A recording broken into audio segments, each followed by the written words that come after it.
Call the Broadband Authority meeting to order today, Tuesday, February 18th. I'd like to welcome all of our guests in attendance today. We're very grateful to have you here. At this juncture on our agenda, we're going to seek to approve the authority's minutes from January 21st. Are there any requests for deletions, additions, or changes to those minutes? Okay, hearing none, then I'll entertain a motion for approval. So moved. Thank you, Mr. Tatum. Is there a second? Second. Thank you, Mr. Mitchell. All those in favor, please say aye. Aye. Aye, like sign. And those carry unanimously. Mr. Sandy. Yeah, good afternoon. Maybe That's a little ominous. Stand a Yeah. little further back. We have several folks with us today in the audience, several of our partners, and what we've asked them to do is come and give you an update on the projects, kind of where things are and how the projects are going. One of those is the River Street project. The other is the Chantel project. So on our agenda, we first have Rob Taylor with River Street. And I think initially we were looking at representative from West Piedmont was going to come and present, but I think maybe Rob is going to do it solo today for providing an update. And you should have a copy of his presentation in front of you. And as Rob is coming up, I'll pull that up.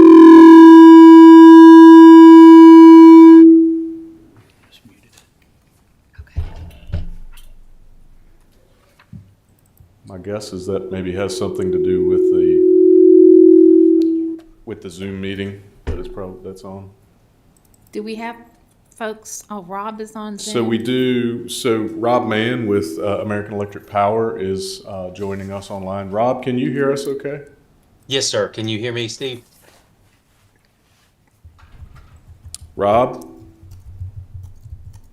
Maybe not. Steve, can you hear me? What is wrong with that thing?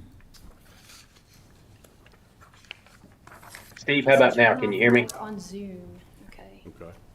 Well, I know she's reached out to IT, so we'll try to get that fixed, but maybe just don't stand too close to I'll try to stand over here. They're aware of it, they're working on it. Rob, welcome this afternoon. Thank you. It is a pleasure to have you with us. Hopefully you all can hear me. I'm going to stand away from the dangerous microphone there. So Rob Taylor with River Street. As you know, we're working with AEP on a utility leverage program as part of this build. This build is being overseen by the West Piedmont PDC and all the administration. Here is a timeline of where we're at currently on the build. We have completed the delivery of what they call the slack loops. If anybody has a chance to go down Sago Road between here and Pennsylvania County, you'll see all these black loops. Well, that's the slack loops where they bring the fiber, they put a loop there for us to be able to tie into and provide services from there. So there's been a design of that. They're completing the splicing design on which of those fibers are going to get opened up, which one's going to be spliced, which ones will continue on from that pole to the next pole, or which one will be used for customers in that area, okay? And then they've also completed the field review of the Sandy Level CO. When we talk about CO, that's the central office equipment. That's where we normally put a 12 by 12 building. And in that building is where we host a majority of the electronics that lights the fiber. Now from that CO, we'll go out so many miles and put small cabinets where we also bring fibers in, and we'll put a smaller piece of electronics out there to light those fibers. But it all ties back into the COs, okay? They're working on completing the splicing redesign for Sago route.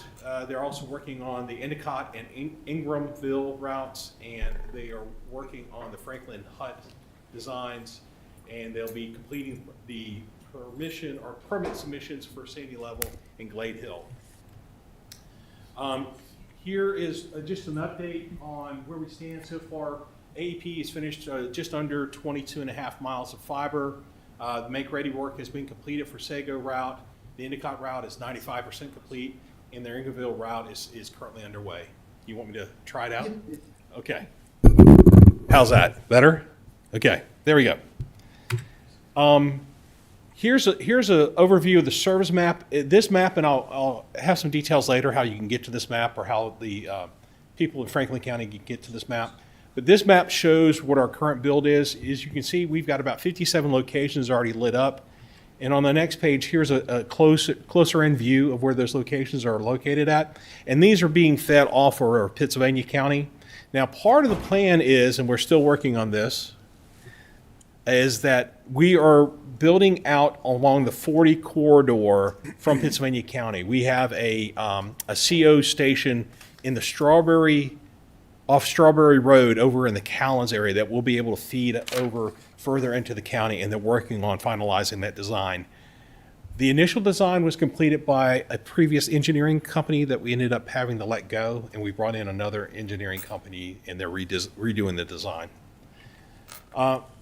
Going over some marketing efforts, as the construction starts to build, we'll start brand awareness. We normally do this by direct mailing. We'll also reach out to any billboard companies that might be in the area, as well as doing any ads in local newspapers and radio spots as well to get our name out. You know, our name isn't as well known as Chantel and others, so this is a way to get the River Street name out so people understand who River Street is and what we're providing. As the construction starts, we'll go from brand awareness to the fiber is coming, and that's where we'll actually do mainly direct mailings to those locations that are seeing construction in their area to let them know what's going on. Also point them to our webpage so that they can go in and register, or they can give us a call and we can help them register over the phone if they don't have internet access. And I'm gonna walk you through that process here in a little bit. So if you were to go to myriverstreet.net, you can go down to the middle of the page and you'll see the fiber build. If you select the fiber build updates, that takes you to the next page that's shown on the right, where you can select the county that you're wanting to look at. Here, you would just select Franklin County, and then that would take you to this Franklin County map. Now, you can search the map by using the street view. You could turn it into a Google Earth view. If you know where your house is in the county, you can zoom in, or if you're not that savvy, you can just type in your address. It will self-populate. You can click on it, and you'll see, one, are you in our build? You know, if you are, you'll show up here. And at that time, you can go on and register if you're interested. So if you're not under construction yet, you can register to let us know you're interested. And that way, when you get further along, our CSRs will reach out to you. That way, you don't have to go back month in, month out and check. We'll reach out to you when it's ready to let you know, hey, service is now ready. Here are the plans we have available. Here might be an offer that we have available. If you're interested to go on and sign up, you can sign up. If you're one of the green dots, you can click on it and go on and sign up for services. And that will generate a ticket to our department to give you a call to get you set up to get the installation completed or installed. Again, as we also move further into construction, we'll reach out to the county and see about setting up events. A lot of rural communities like to do things face-to-face, so we have a lot of rural in-person events where we'll reach out to maybe a local fire station or a church, or we've even done it in schools where we reach out and we'll set up a community sign-up day and have people come up, meet with our salespeople in person, and go through the process and sign up. And that is at the bottom of the page. So once we get further along, we start doing the local sign-up days, you'll see, if you scroll down, you'll have upcoming sign-up events. This shows you one that we had in Charlotte County not too long ago.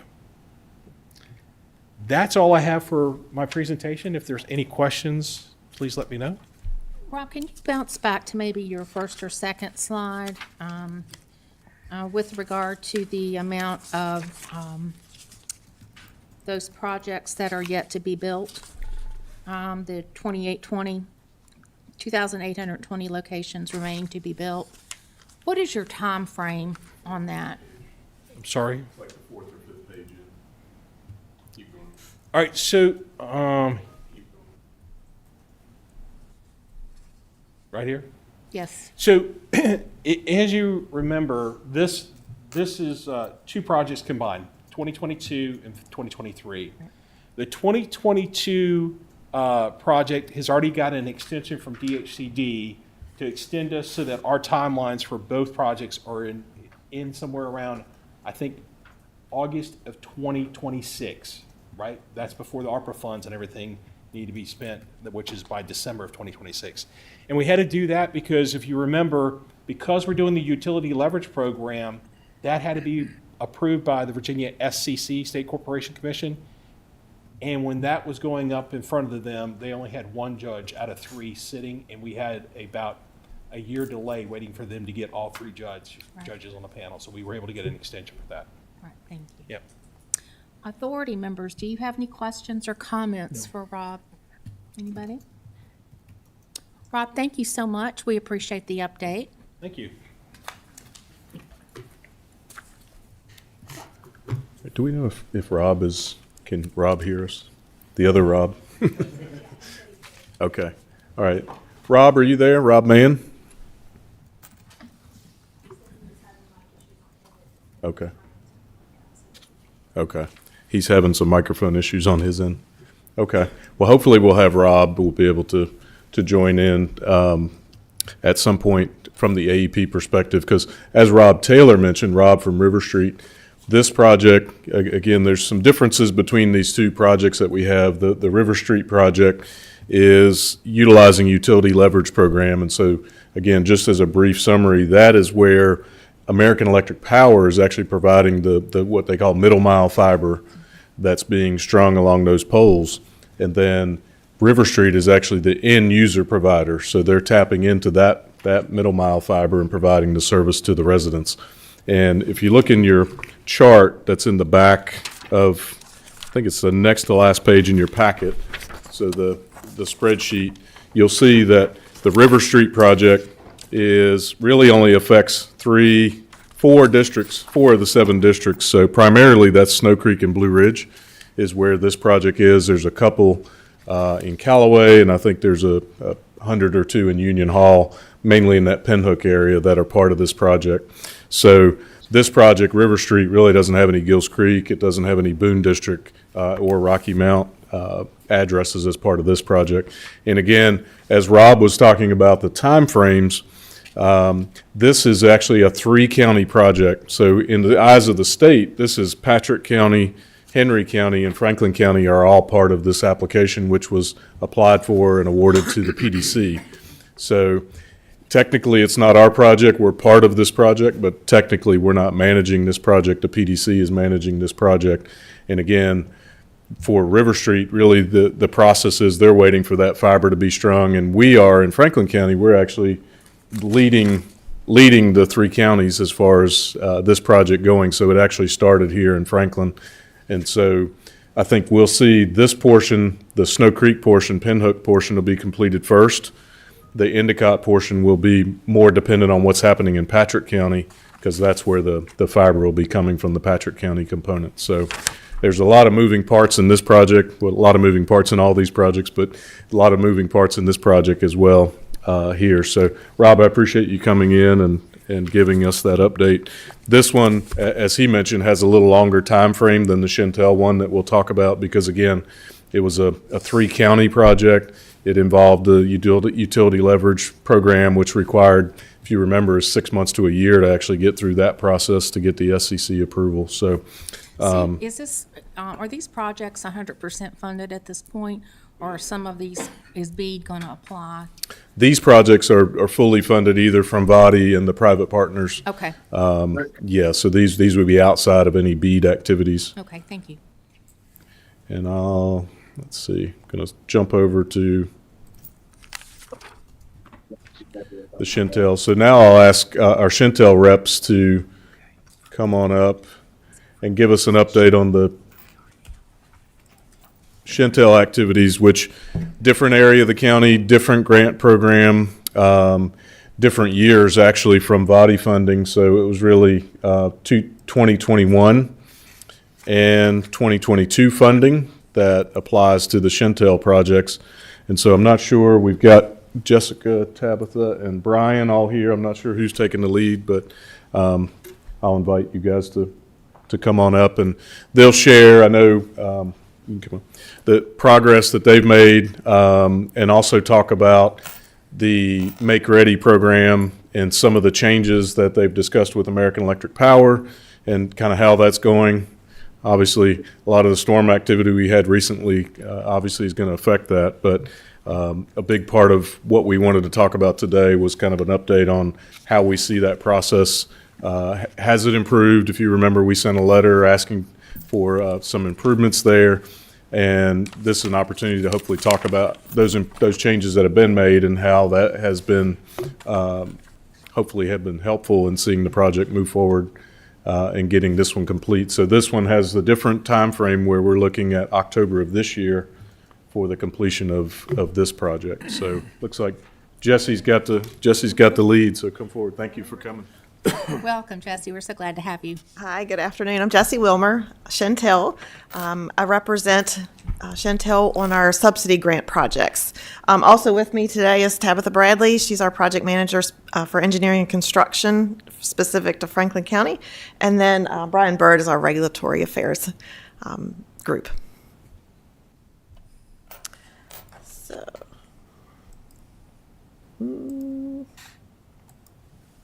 not working. That way. So as part of our 22 VATI grant project, 3,500 unserved homes was part of our locations, 520 miles of new plant. We did have a 2-year contract. We did extend that last year to October of 2025. So generally, VATI is contributing almost $12 million, the county $6 million, and Chantel $12.5 million for a total project of $30 million.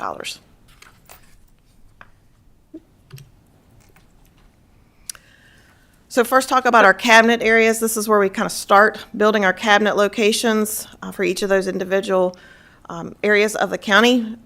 We've got 5 different cabinet locations or POP locations. Those are all completed and built and in service. On the 22 project, we've got 1,630 VATI locations that now have broadband. Out of the 3,500, that's 47%. I got to put a little asterisk on a little bit of that. I'll talk about that later in the project. We've got our design and permitting substantially complete, meaning all of our permits are submitted to the utilities, to VDOT, to railroad, to VMRC for stream crossings. All those are substantially complete submittal now. Again, our fiber cabinets, 5 of those are fully constructed and in service. To date, we spent $18 million, about 59% we've spent through January. So currently under construction, we've got an additional 294 homes that are currently under construction as of today. They should be completed and in service end of third quarter by March. Then we've got another additional 500 locations that we anticipate getting released to construction and started in the second quarter. And those are all dependent on AEP completing the make-ready of those. So targeting about 2,400 locations to be serviceable by June, and that's about 69% of the project build-out. Ma'am, can I stop you there for just a second? Absolutely. At 294 homes under construction, is that in Franklin County only? Yes, sir. As of today, right. Thank you. Yes. So this is just a general map. It's kind of hard to read here, but the green homes are ones that are in service. The yellow ones are currently what we have under construction, and the red dots are ones that are pending permitting.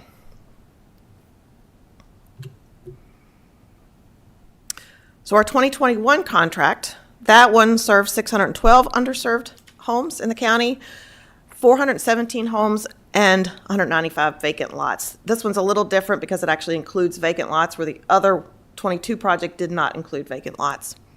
It's 28 miles of new plant. We've got a 2-year contract, and we did extend that again until October of 25. So both of those projects now are in sync with the end date. Again, VATI's contributing $939,000, the county's $200,000, and Chantel is $700,000 contributing, for a total of $1.8. On the 2021 project, we've got 167 locations completed, plus 61 of the vacant lots, so we're about 37% of those completed. Designing and permitting is complete. Cabinets are fully constructed, and we spent about $1.2 million through the end of January. Currently in construction, we have about 103 locations currently under construction and 18 vacant lots, and we hope to have those in service by the end of March. Again, we have another 258 locations that are pending AEP permitting to be completed, and that'll get us at the 99% mark. So by the end of August, we are targeting 607 homes or passings, locations covered, leaving that last few months to kind of clean up that extra 1%. And this is the locations for the 2021 projects. Up at the top right, that's the area in Hardy that we're currently under construction. And then the red areas are ones that were pending permitting. So they're in clusters there. So on everybody's mind is, where do we stand with permitting? So to date, for our 2021 and our 22 projects, we submitted 542 permits, AEP, CenturyLink, Verizon, VDOT, BMRC, and the railroad generally. We've got about 10,700 poles with AEP. Unlike other counties that we have VADI projects, all our eggs are in one basket with AEP. The other VADI projects we've had, kind of the county split up. We've had AEP, portions of them, Southside Electric, Bedford Electric, so we haven't had all our eggs in one basket in some of these other counties. Of those I mentioned, Southside, Bedford Electric, Verizon, Dominion, those are substantially complete in the other counties. So to date, we've received 455 of our permits, meaning AEP has approved the permit, gone through engineering, done the make-ready work. So if any poles need to be replaced, they've completed that. Any lowers and uppers and lowers of the lines on the poles, they've completed that on 455 permits. We have about 114 remaining. So Jesse, if you would just quickly clarify what that 10,768 poles number, is that those that are in place or outstanding? Because I know you've got an outstanding number in the next bullet. Yeah, so 10,700 was the total number Okay. of permits submitted. 3,400 are remaining Okay, to be completed. okay. So average number of days for new attached, meaning we've submitted a permit, it's gone through the, AEP's engineering, through their construction from make-ready to the time we can actually get a permit, and then we can do our installation. AEP's 317 days. We have some that are over 600 days that we've been waiting permits, and some that can get to us fairly quickly because they didn't need make-ready. So that number kind of fluctuates in there, but average 317 days. Verizon's 275 days. We only have a handful of Verizon permits. They generally let us do the work once the time limit has passed, so we don't necessarily push those as hard. VDOT, that 95 days is a little bit deceiving. Generally with VDOT, we don't submit our permits until 90 days until we're ready to start construction because of bonding. So, sometimes it takes us a little longer to complete construction until we get a permit. So that generally VDOT has been very good in Franklin County here to issue us permits, so no issues there. VMRC, our stream crossings, 36 days, not too bad. And then Norfolk Southern, they've not been too bad. That was kind of our scary point at the beginning of this. Generally, they've worked with us very well to get the permit. On the back side of that, the railroad crossing, the construction monitoring that has to take place when we actually do the installation, that's a little bit of lag time. Generally, it's 180 days from when we say we're ready to go until they can get a construction crew out there to watch us do the work, stop trains, all that kind of stuff, so that all that's coordinated. So we only have a handful left to go. I think there's 2 crossings left in the county to complete, so we feel pretty good about where we are with those.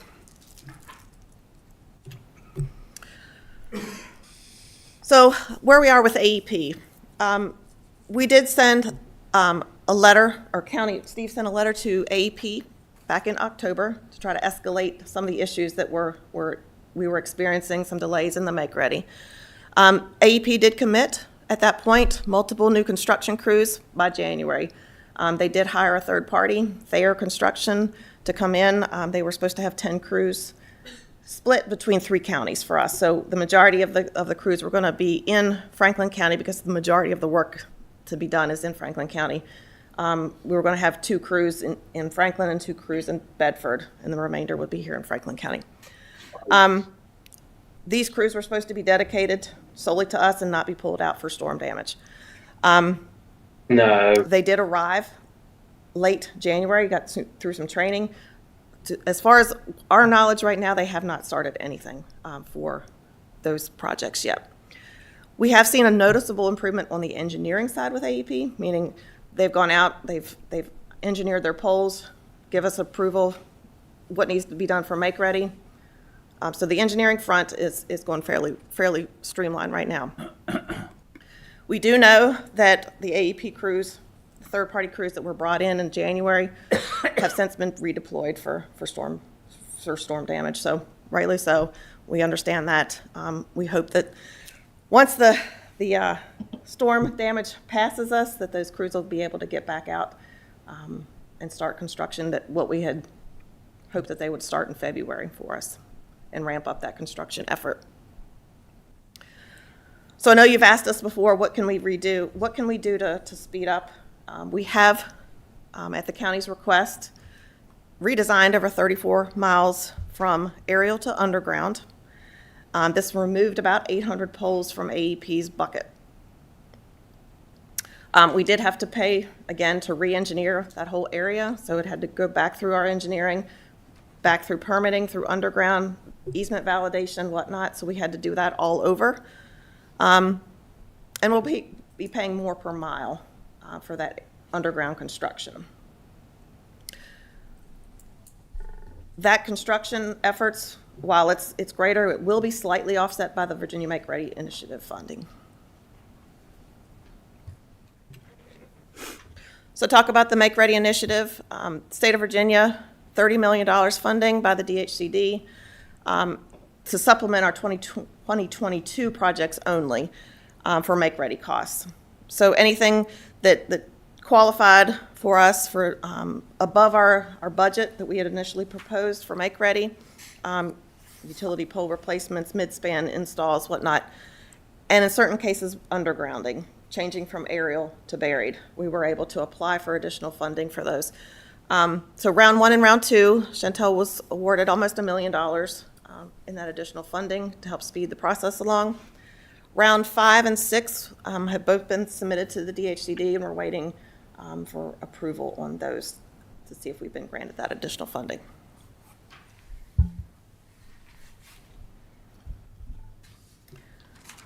So summary, kind of back where we started here. AEP, again, they're overwhelmed with the volume of permits that we and other ISPs have submitted throughout the state. And they are behind schedule. We have spent additional funds to mitigate the risks that we had. We've brought in more staff. We've buried more work. We're trying to expedite construction, do more temp attachments, get ahead of AEP where we can, where poles need to be replaced. We've kind of worked around those, and we'll have to wait until AEP's finished with their work before we can go in ahead and attach on those poles. And then we've put more funds dedicated to our Make Ready work. So once the poles are completed by AEP, aerial still remains the fastest way to deployment versus undergrounding. We're going to try to do whatever we can to try to expedite our construction to get us to that October date. At the end of the day, we can only go as fast as AEP will allow us to go. We cannot attach to poles that are unsafe, that need tree trimming. So we're at their mercy to get this work completed. Again, they've committed to bringing this extra administrative help in that was needed. They've committed to bringing additional crews in. They tell us we've told them we need to have everything completed by May. They have a considerable amount of backlog that needs to be caught up to be able to make that May deadline that we've given them. Once these storms pass, I hope we can kind of get back on schedule. And December, January, and February been kind of dismal with what we've received from AEP. January, we had a storm right after the first of the year, then we had freezing, and then this storm, and then we expect one tomorrow again. So it's been rough. AEP's got a lot on their plate right now. We So understand. Jess, if I may interrupt, what is this, when you say that we've given them until May, end of May? that Chantel has given them is- a deadline. So We've is got that, to make- is that a binding, agreement you have with them, or is that just conjecture? Just conjecture. We've asked them for help. Steve has participated in some of those meetings that we've had with their executive team and our executive team. They understand that they're behind, so that's why they agreed to bring additional resources in on their side. Okay, thank you. I think to clarify, I think you guys need all that work done by May to be able to complete the project by October. By October. It is really, I think, what that is. Yeah, you're just setting some benchmarks to work towards the end goal. That's what I'm understanding. So we're committed to be able to get this project complete by October. But again, we can only move as fast as AEP will allow us to do. Again, we've given them a date of May to get their work done so we can have those last few months to complete our work. So, Jess, does that conclude your presentation? Actually, I have one more thing to show you, Okay. ooh. Not sure how to, yeah, the pictures, how do I get to those? You might be able to.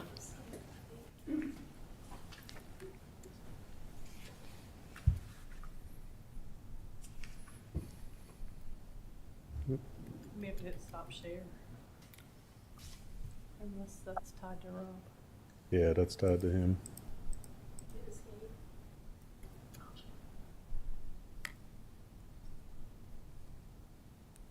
This one? Yes, that's it.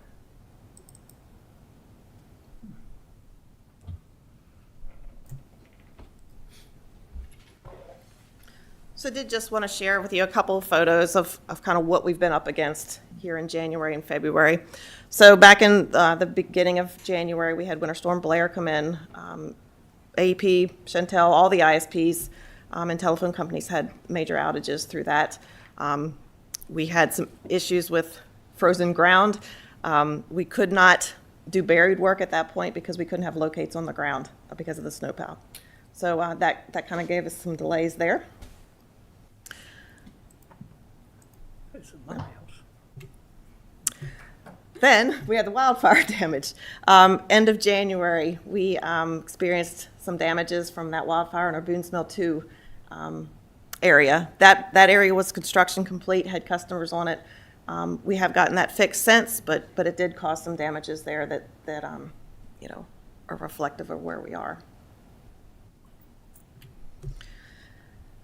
And then this week, or last week per se, Winter Storm Harlow. This is from our Boone's Mill 4 area, and where I asterisked that at the very beginning, we had just put this area into service a day before. And you can see we have a tremendous amount of damage. We pulled that area back since this presentation was submitted to you all. We're not going to send out mailers until we've got all that fixed again. We've got a lot of plant down, a lot of customers, existing customers out of service right now. We can't put our plant back and do some repairs until AEP does their work. Our focus is on existing customers first and getting them back safely. And then we'll come back and do work on this DSA and the new stuff. Okay, do any of the authority members, do you all have any questions for Jessica? Any comments? Okay, well, Jess, thank you so much Thank for you. your presentation. We appreciate you being here. And I think Raj is going to fix the audio problem so we can get Rob from AEP. He may have some things he wants to share, but I'll just, while he's doing that, get out of your, you going to do it from there? Try to stay out of his way. I will just let you know, too, that we meet monthly with Chantel. We have monthly progress meetings. We talk through kind of the progress and activities, as well as we report monthly to the state as well. And the state is part of those calls that we have with Chantel. So just I want you to be assured that we have made the state aware of kind of some of these troubles that we've had along the way. They're well aware of some of the permitting issues as well. And so, hopefully we'll get through some of this storm damage and we'll be able to kind of move faster as we get into the spring. But certainly these past couple months have been challenging, Yes. from the AEP side and just from the Chantel side, as you can see from the pictures. Rob, do we have you via audio? Can you hear us? How about now, Steve? Can you hear me? It's very low. We'll see if we can get some more volume here. Okay. How about now, Steve? I moved over closer to the mic. So we have our volume all the way at the top. So can you ask him to upper his volume Any Yeah, progress? are you able to increase your volume, Rob, for your mic? for your mic? I will. Yes, sir.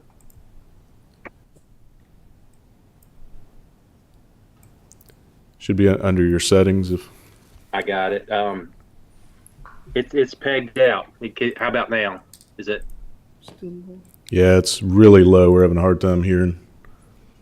All right. Let's see. Even now? Can you hear him? No. It's really faint. So we got our speaker. We have a up. speaker up as far as it'll go. Okay. Let me try one thing here. I've got a headset. Let's see if I can attempt that. Okay.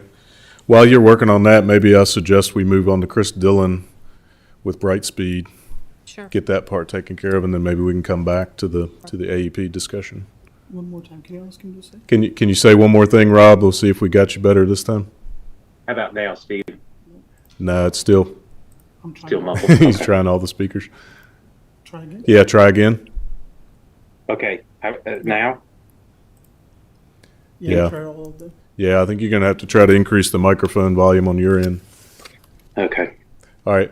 We're gonna come back to you in just a couple minutes. Hang on the line. Don't go anywhere, but I will. we'll come back, and we're going to shift on the agenda, I think, down to Brightspeed. And so as Chris is coming, I'll share, we've talked about this the last couple of meetings about the BEAD program, which is the federal program that's really supposed to get us to all the remaining homes. That's the federal infusion of funding, about $1.4 billion in Virginia alone, to get to everybody that does not have service yet or wasn't serviced through these programs we talked about here previously. There are some differences we've talked about before. The ISPs, the internet service providers, will have to apply directly to the state for this funding. And part of that application process is a letter of support from the locality. And so you guys have considered those. We've issued several of those for our partners that we already work with. So we've already done it for Chantel. We've done it for Citizens Telephone. We've done it for River Street. Those companies that we already had an existing partnership with. If you remember, I believe it was last month, Comcast came and requested, as kind of a new provider in the area, requested a letter of support. And then Brightspeed is not new to Franklin County. This is CenturyLink, previous CenturyLink, but they're looking to expand fiber opportunities in the county. And I won't steal Chris's thunder there, but yeah. Okay. Yep. Let's see which one. Steve, are any of Are you these able to get- dollars, you- is any of this money being affected by the freeze of the Inflation Reduction Act, money by the Trump administration? I don't know if we know the answer to that yet as far as the BEAD funding. I think we've looked a lot at this, at some of the federal funding we get through different sources. I think what we've kind of been told so far is if you've already been awarded that funding, you're probably generally safe to have that funding. I don't know that we're assured, and I'll look at Brian and Chris, I don't know that we're assured of any of these other federal programs if we don't have that funding kind of already allocated, that it will be there or continue to be there. I think that's still kind of in flux.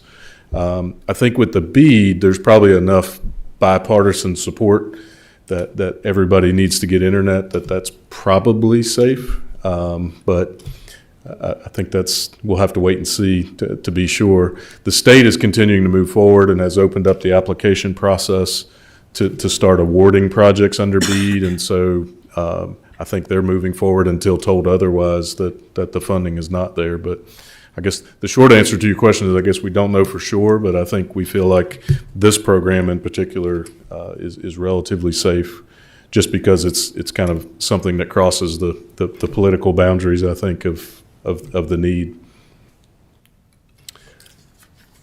So let's see.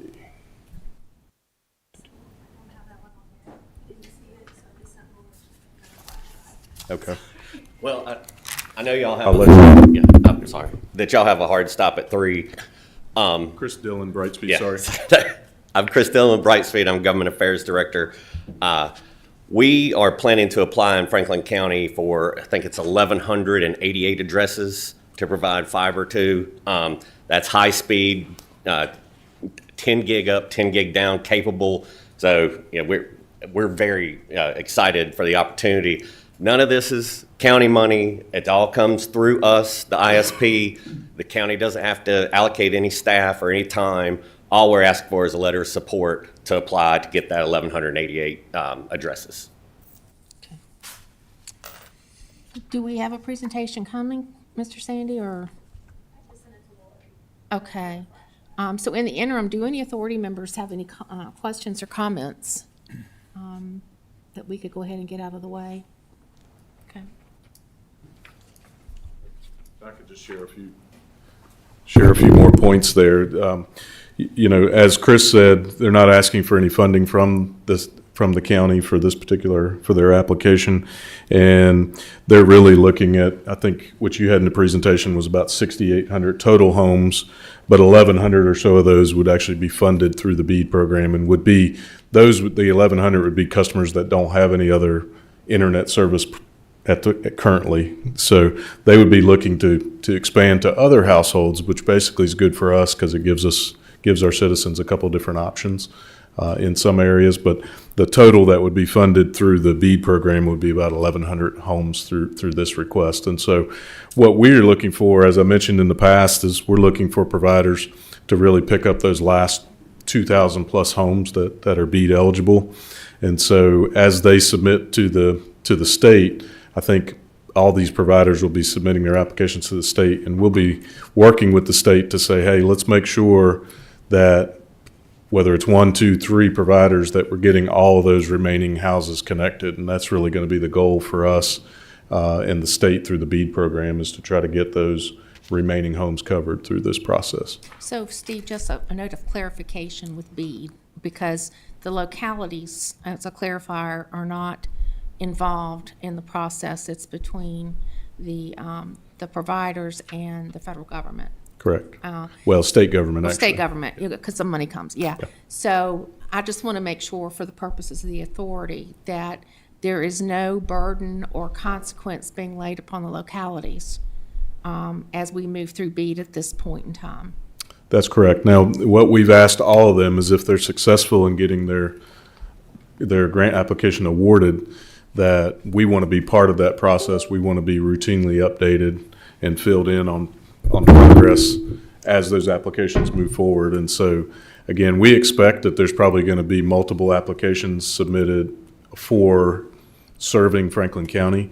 We won't know at this point until later in the year which ones are actually awarded by the state, and then, you know, we'll work with them directly, and we'll have them provide these regular updates to you guys as well through that process. So I know we're running short on time, but there may be some things you want to I'll hit go very quickly fast. there. And Again, Brightspeed, we purchased the assets from CenturyLink. We are not a new iteration of CenturyLink. We purchased that closed in October of 2022. And we operate in 20 states and mainly in the Southeast. But specific to the BEAD, I'll skip through some of this.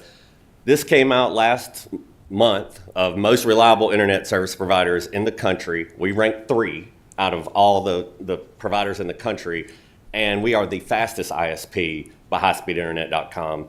So we're very proud that we have 4,000 employees, and we're able to compete with much larger companies and provide great, affordable service. We went through BEAD and what it is. We are responsible for submittal of applications, for the grants. You're not an applicant, you're not a grantee. So no, there's nothing that you have to do on behalf of your people. And again, as we mentioned, it's 6,825 addresses all across the board. That includes picking up some as we pass by their homes. And just specific, this is the breakdown of those. So that's 6646 of residents' businesses with high-speed, reliable fiber internet. And this is probably the most important. We have to apply in these zip code tabulation areas, and we plan on applying for for locations in 4 zip code tabulation areas. And you can see our project fiber running through those 4 green areas. So that's really my entire presentation. We would like a letter of support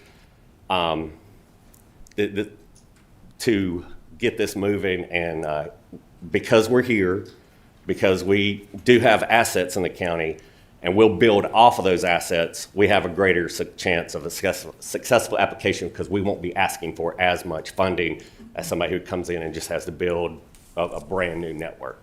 So with that, Madam Chair, I'd be happy to answer any questions, but yeah, we're just asking for a letter of support. Thank you, Mr. Dillon. Any questions? Mr. Thompson? Will you go back to that slide where you showed, that's it, that's the one. Thank you. Yes, sir.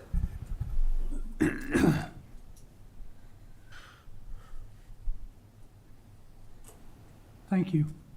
Do you have any questions, Mr. Thompson? No, I can see. Okay. You said that the, was gonna be in the dark green area, correct? Yes, sir. The highlighted area there. Okay. Any other authority members have any comments?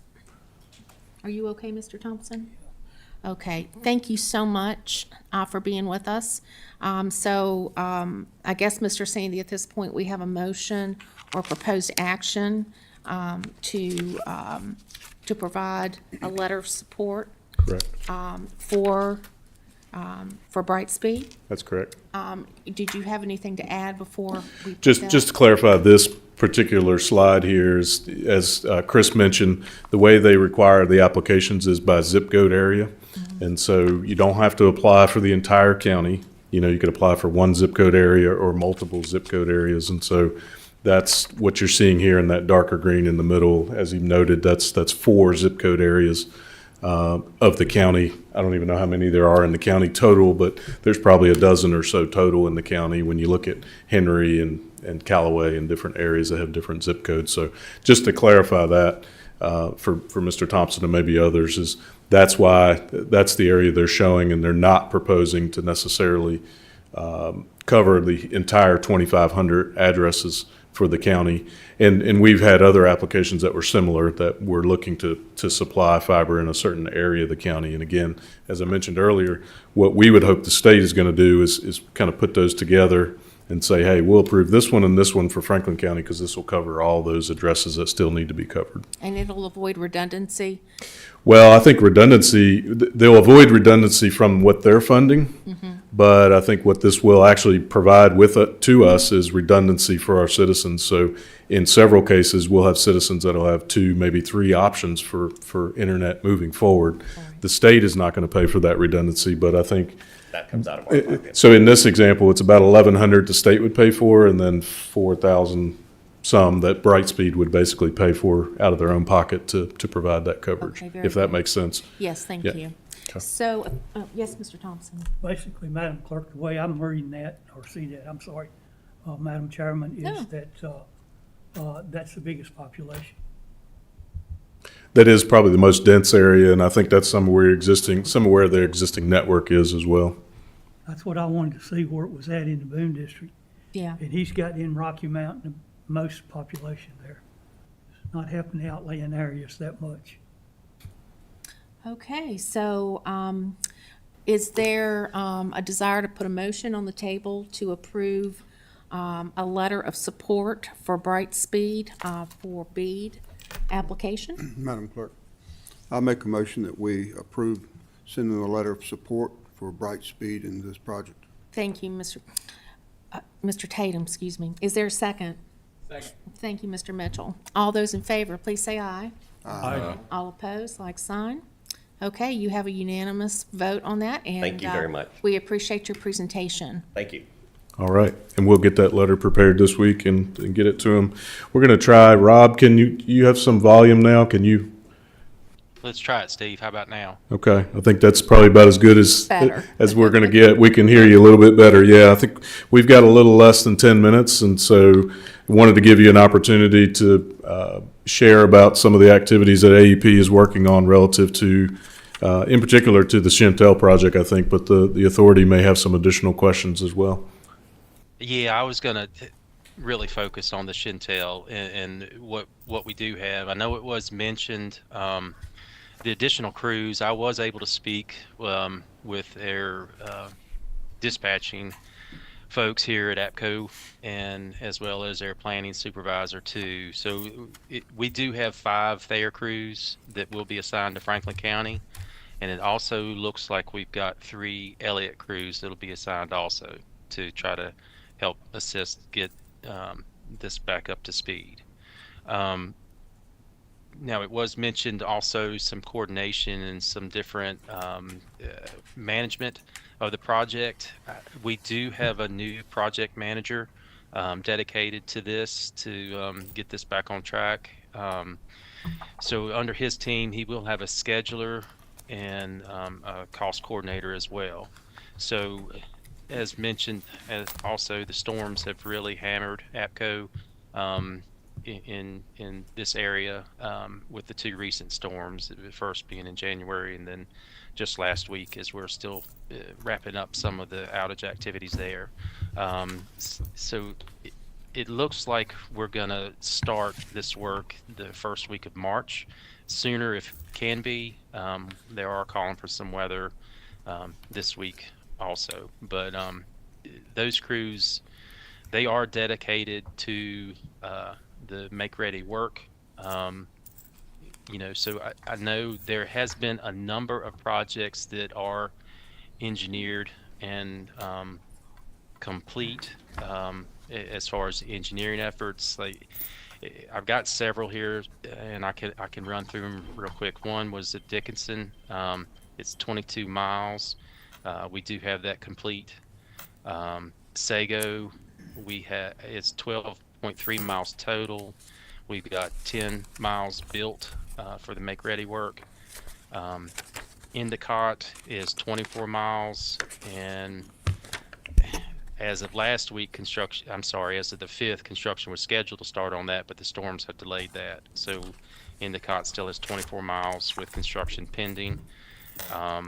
And then Ingramville is 20 miles with construction prints to our contractor, and that's slated to kick off in early March as well. So we are making some strides to get back up to speed on this. I do understand the frustration in the room from the previous presentations, but we are taking some efforts to get this back on track. Rob, thank you so much for that overview. I think on behalf of Franklin County, we have great appreciation for the work and the challenges that have been put forth due to these storms, with the work AEP is doing and doing it expeditiously and, with a very deliberate intention of getting folks back up. So I didn't want this opportunity to pass without telling you how much we appreciate the work and the commitment that's going on here in Franklin County. Greatly appreciated. Yeah, I think we work pretty closely with the county throughout this process, so thank you for that. So, authority members, do you have any questions at all for Rob? Any comments? Okay. I just want to maybe a clarifying point. So, Rob, I know you mentioned the Endicott and Sago and some of the Dickinson line. That's really the River Street project. That's the middle mile fiber project. I think which that deadline is in 2026, and so I think the critical aspect for us is really this October deadline and the Chantel make ready work, where we have those. I think Jessica said earlier about 3,400 poles that are still in need of evaluation and approval. Is those 5 crews, you mentioned 5 crews and 3 additional crews, are those dedicated to the Chantel project work, or are those They split are. between the 2 projects? No, they're dedicated to Chantel is the note that I have here, Steve. Okay, thank you for that clarification. So Rob, I just want to, our gratitude for the additional resources that have been allocated to Franklin County to expedite all of this work. I know we've pounded on you guys significantly, but you are responding, with these additional resources, and we appreciate that. Very welcome. And as far as the engineering oversight update, we do have that assigned to Pike for the engineering oversight of their submittals there too. So I know so that is another resource I just wanted to mention that we have brought into play to get this work expedited. Okay, Mr. Sandy, do you have anything further? Just one additional clarification. I think what we had heard earlier was kind of a target of May to get through some of the permitting, release of the permits, so Chantel would be able to kind of do the construction work and get all that completed by October. Do you, from the AEP perspective, is that a realistic goal? Can we expect that the permitting can get accomplished by that time? I want to be cautious before I commit to that with everyone in the room. Let me do some more research and I will follow back up just to make sure that is an accurate target that we can adhere to. Okay. All right, Mr. Sandy, do you have anything further? Are there any other comments, general business from the authority? Yes, Mr. Yeah, Jamison. Mr. Sandy, the problem that Mr. Bowman had over on Bethlehem Road on connections with Chantel, have you got any feedback from that at all? Beaumont Dairy. Jesse, can you speak to that one? The Beaumont Dairy, the farm and the houses. Do you mind speaking to that? Thank you. Yeah, just heard word this morning. It's completed splicing. Our team will reach out to the gentleman there. Our door-to-door team will be reaching out to them as far as service goes. You have a time frame you're gonna at all? Like I said, it was just finished yesterday, so hoping that they can call them up and take care of that, getting them signed up. I'll pass it along. Thank you. Thank you. Any other inquiries, comments? Hearing none, I'll entertain a motion to adjourn today's Broadband Authority meeting. So moved. Thank you, Mr. Tatum. Is there a second? Second. Thank you, Mr. Jamison. All those in favor, please say aye. Aye. All those opposed, like sign. Okay, thank you all. Thank you to our presenters, and thank you, authority. I don't have this mask on to protect me from you all. It's to protect you all from me. I mean, the other way around. I was told by, y'all know what I've been going through here lately with my heart. And the doctor told me I needed to be careful when I was out. And that's why I got this mask on. I feel fine. I don't have a cold or nothing, but I don't want a cold. No. And so and I know it's a lot of stuff going around. And that's why I've got this mask on. But I want to thank each and every one of you for being here today.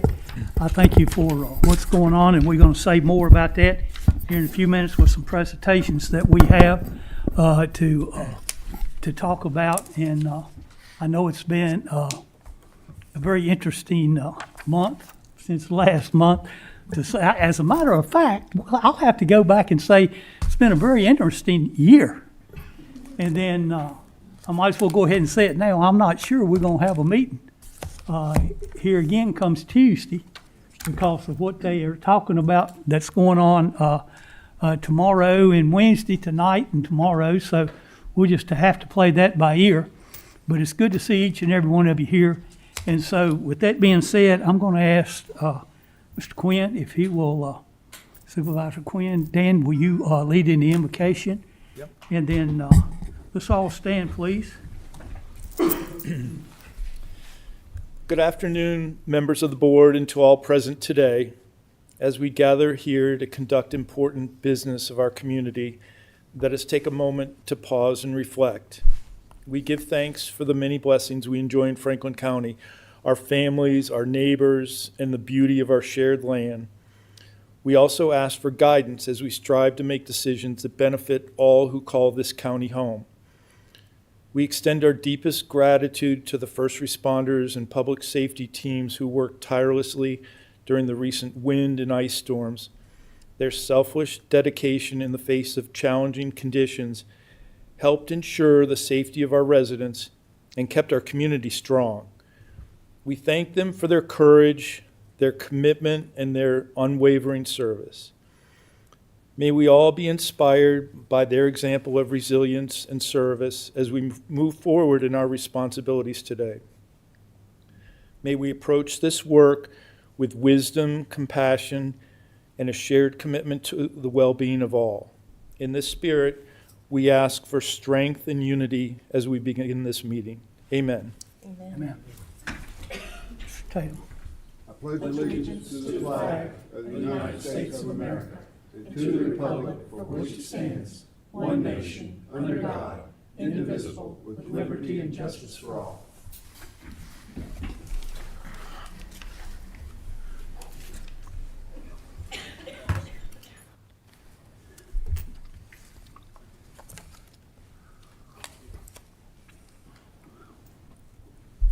I'm going to take that off for just a minute because I got something here that I need to read. I talked to the sheriff earlier, and I talked to Fire Chief Mike Fowler here earlier, and all of the paid staff that the county has, and all of the volunteers that the county has. We couldn't have done this without everybody working together. And if you can see, there's a fire that was up there at Wade's Gap, and it's been quite an interesting. I don't know how many of you. We went over there and looked after the fire was gone, and rode across the mountain there. My wife drove me across there, and I encourage you, but you be careful, because that is one crooked road over there. I've been across it several times, but if you've never been across that road, you be careful, because it is a crooked road.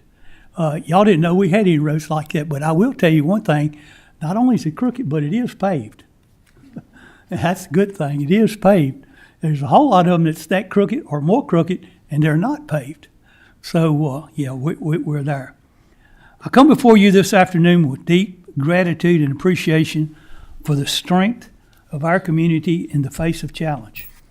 On January the 29th, our county faced a serious threat at the Wade's Gap as the Wade's Gap fire broke out in the Callaway area. It was a reminder of the unprecedented forces of nature, but also of the unwavering dedication of those who stand ready to protect us. That's the folks that I was talking about a while ago. Volunteers and paid right there on the spot, no questions asked, everybody working together, hand in hand, let's get it done. And that's what they did.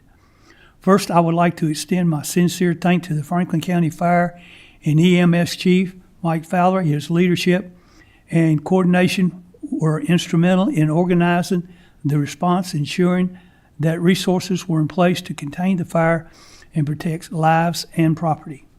To our volunteer fire companies, your commitment to answering the call, no matter the time of day or night, speaks volumes about the spirit of service in Franklin County.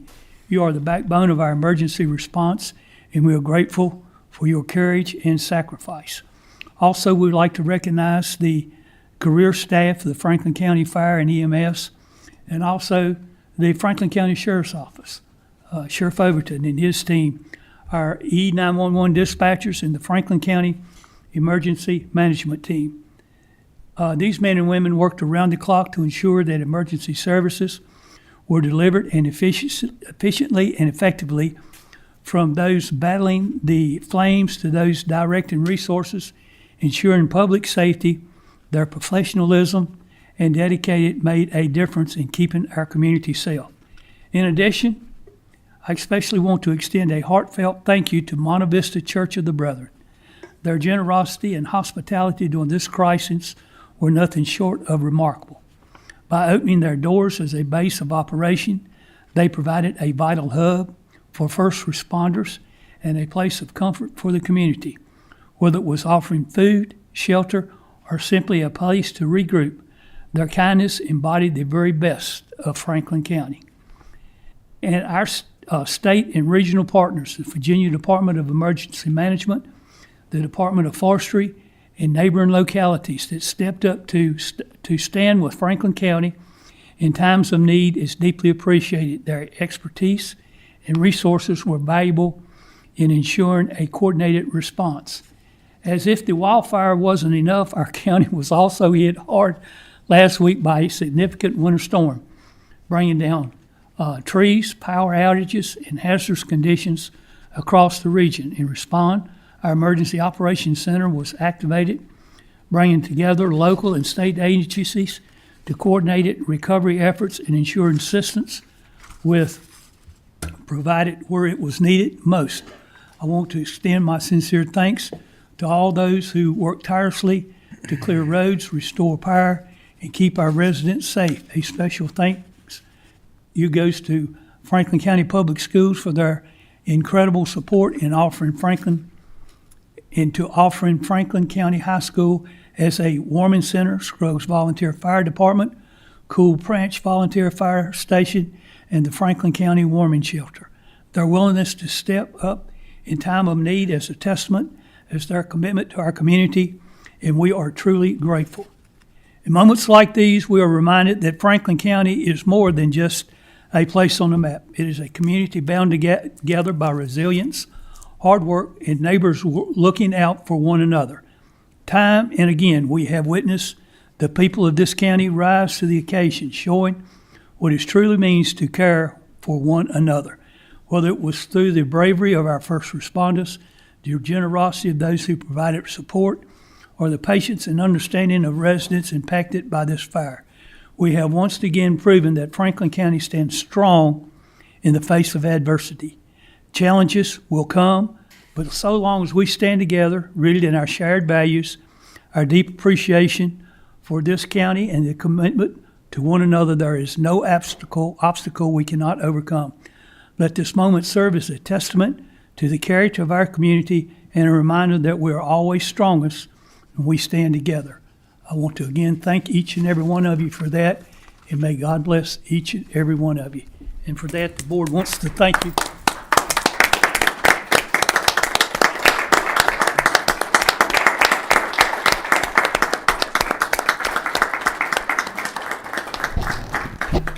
Thank you again for all that. We can't say that. You know, sometimes I told people when I was in the hospital sick that a lot of times it seemed like thank you was so insignificant. But ladies and gentlemen, that's all we got to say is thank you. We're so grateful that those are the words that we've got to say. We thank you so much. Any of you other guys got anything you want to say? I just want to say thank you. I mentioned to the sheriff earlier, I was working Wednesday night during the ice and all the power outages, listening to the radio. And you know, when people in Franklin County call for a fire department, they got a fire department. If they called for a rescue squad, they got a rescue squad. If they called for a sheriff's deputy, they got a sheriff's deputy. And even though the roads were treacherous, trees were down, roads were blocked, but you know, the unseen and unsung hero throughout all of this is, you know, without whose service we wouldn't have received those services, is our 911 center. And our 911 dispatchers, I listened to them Wednesday night, and they were solid as a rock. They were rock stars. And Sheriff, I've mentioned before, and please convey this message to them, our gratitude. Without their service, without their hard work, none of that would have been possible. And you know, we're very fortunate here to have the dedicated men and women, and I count it a pleasure and an honor to be a member of that family. And they often go unrecognized, and I just want to make sure that they get that message. Jason, would you like to have this? Chairman, I'd like to add, the same day as the Wade's Gap fire, there was also a fire on my family's farm in Centersville, which thankfully was not this size. It ended up being about 23 acres. It was a scary time, and I think I counted, you had public safety there, Rocky Mount was there, Henry was there, Fork Mountain was there. I hope I named everybody. And they didn't let me drive any of the trucks, but they let me use a rake. And it gave me a new appreciation for what those guys do. It was a scary time, and due to their efforts, it got under control really quickly. And I want to give my gratitude to them for that. Cool, good. Mr. Chairman, Right. I'd just like to tip my hat to some of the other folks involved at the Emergency Operations Center. Eric Schmidt, I'm sitting here looking at Eric, and our admin staff, Mr. Sandy, Mr. Whitlow. We had all hands on deck, and there are many unsung heroes, both behind the scenes and on the scene. And it is a team effort, and we are at our best as a community and as an organization when we're hand-holding and supporting each other. So my gratitude is extended as well. Anyone else? Just a quick comment. I know you've all heard the old saying, it takes a village. Well, it really takes a county, and I think some of this just shows you the grit and determination of the folks that live here in our county, and it's my pleasure to serve you on this board.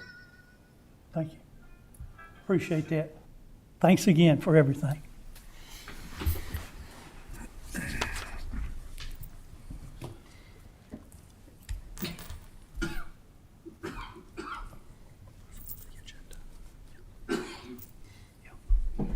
All right, the next thing we need to do is approval of the agenda. Are there any concerns about the agenda as presented? Mr. Chairman, I would make a motion to approve the agenda as submitted. Do I get a second? Second. All right, all in favor signify by saying aye. Aye. Aye. Any opposed, the same? All right, and surely there is none. Okay. Yes. All right, now we got the consent agenda here. Has anybody got anything on the consent agenda? I can't keep them glasses. Anybody got anything on the consent agenda that they want to talk about or pull? All right, I need a motion on that. Mr. Chairman, I make a motion to approve the consent agenda as presented. I need a second. Second? Madam Clerk, we do a voice vote on that. I mean, roll call vote, please. Supervisor Jamison? Yes. Supervisor Mitchell? Yes. Supervisor Carter? Yes. Supervisor Smith? Yes. Supervisor Quinn? Yes. Supervisor Tatum? Yes. Chairman Thompson? Yes. All right.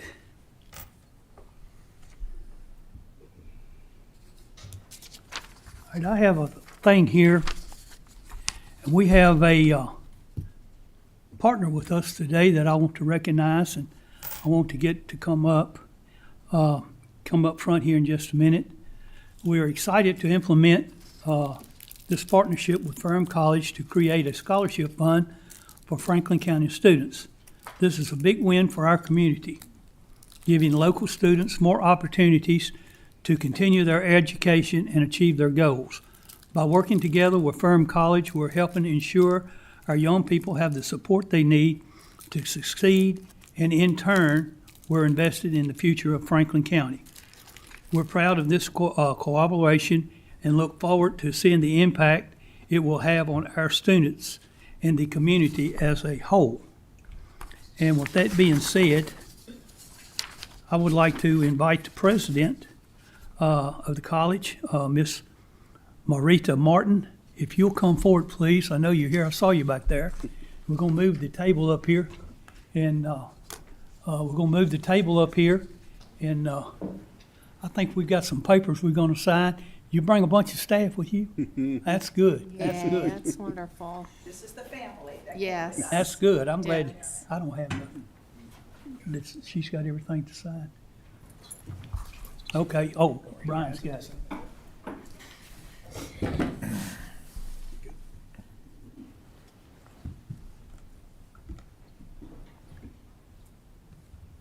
I'll be there in a minute.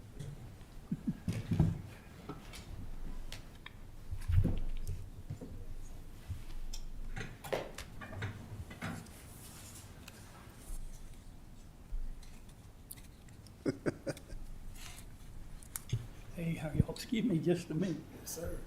How you doing? How do you do, sir? So good Thank to you see so you. very much. So good to see you. Privilege is all mine. This is the family. Hey, how you doing? Lee Thompson. Carly White. Hi, Ronnie Thompson.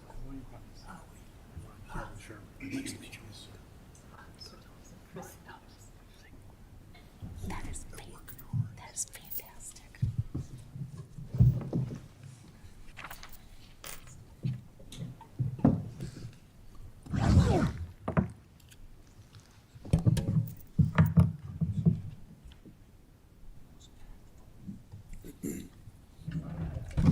Hey, Chris, This, as but easy for you. soon as they get through with that, I'll give her this. Can I have it?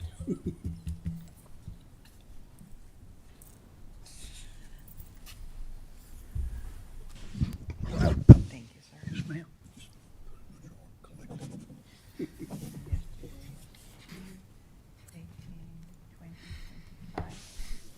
I'll do that too.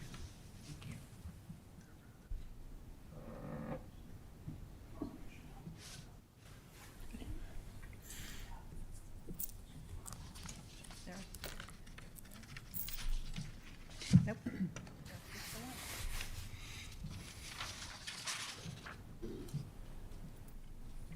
This here is just the agreement, the management of the funds that will be there, and, where's Kevin at? Oh, are you, Jason? We'll get you a copy of this if you want it. That's, you don't care, do you? That's Ronald. That's Ronald Time. You know him, don't you? All right, and, yeah, we'll get that done and get that took care of, and, thank you. We'll get the county administrator to do that and sign that, and I'll get the attorney to sign it. Thank you so much. Bless you too.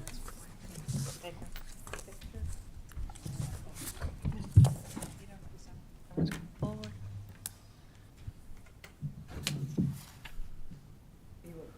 I'll come Join over. us.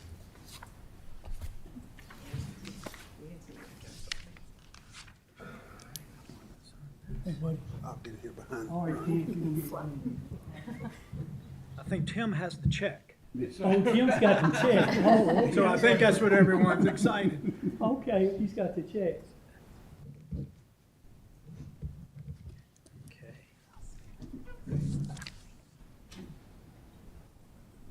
You have a spot for the county attorney.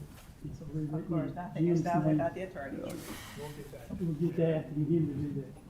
And I promise Jason, Main thing is to get the money. they get the money, that's the important thing.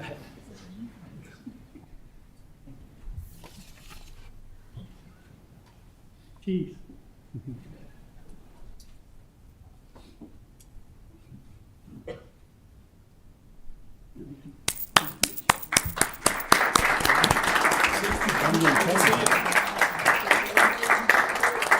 Thank y'all.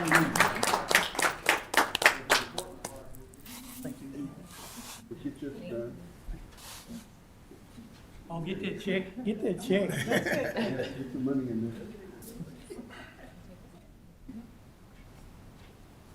Thank you. And I would like to say that I've had the honor of knowing Dr. Martin and working for Dr. Martin now for a little over 2 years. And I will say this is the hardest working lady I've ever met in my life. I went to send her an email one night, probably 1 o'clock in the morning. I figured she'd read it the next morning. I sent it like 1:05. I got a response at 1:10. I'm like, I messaged her back, do you ever sleep? I don't think so. Thank y'all for coming. Thank you. I did want, with your permission, Mr. Chairman, I wanted to thank you as well as all of you, members of the board. This truly, as so I was said earlier, is truly a partnership. It truly is a family. And I am so grateful to all of you for the support that you've provided Ferrum College. When I arrived here 2 years ago, we were a diamond in the rough. We were a hidden jewel, and my goal has been to ensure that Ferrum College is spread throughout this area, throughout the Commonwealth, as a destination of choice because of its people of excellence and its programs of distinction. You all are part of our people of excellence because you are in this county. You work with us to support our students, our faculty, our staff, our programs, and we're very grateful. We are indeed the college of Franklin County, and we're very, very grateful for that. We've got our athletic director and three of our coaches here who have come in to also lend their support. Because of your generosity, we're able to retain exceptional student athletes here at Franklin County. This young man, William, is a Franklin County native. He is a business accounting major.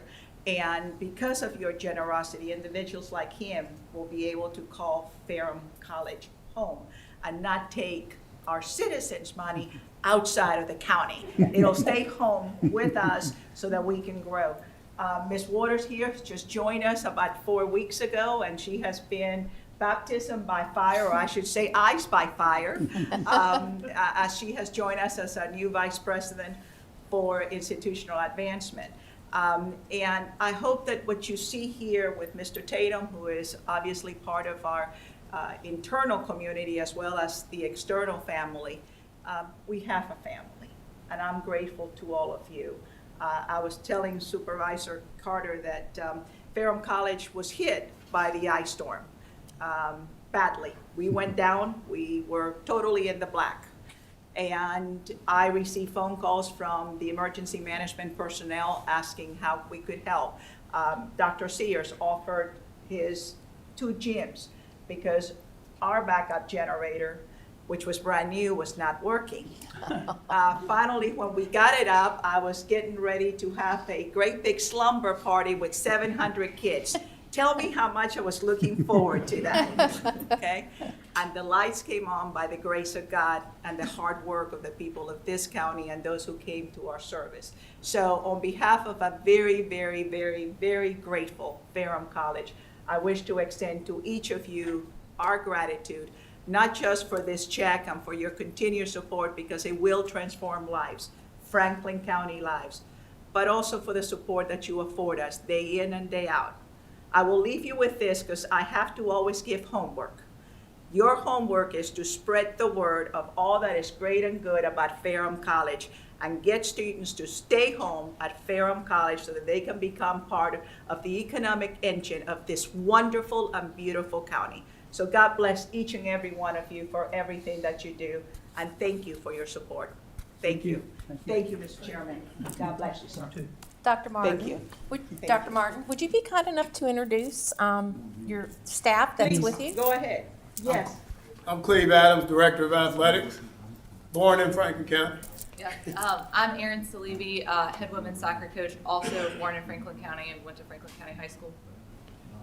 I'm Carly Coyle. I'm the head women's lacrosse coach. Okay. Kevin Sherman, head football coach, Ferrum alum. William Hodges, current senior student from Franklin County. And I'm Chris Waters, as Dr. Martin said, new here to Franklin County, but absolutely loving it. And I see it is a great family here. And you're part of the family, so you got to introduce yourself. All you know, Tim Tatum. Not only do I represent the Blue Ridge District in Franklin County on this board, but I'm also a member of the Ferrum College Police Department. Thank you, Dr. Martin. Thank you, ma'am. Thank you all for everything you do for our teaching every day. Come and visit. God bless.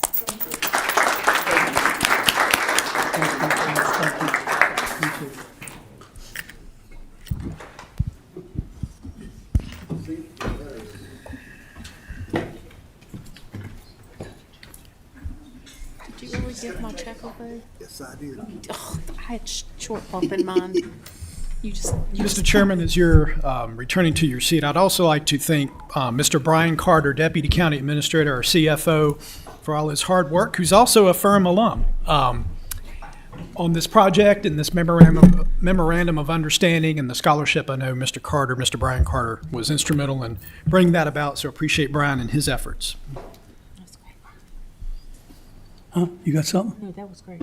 Yeah, that worked out good. I thought that was real nice.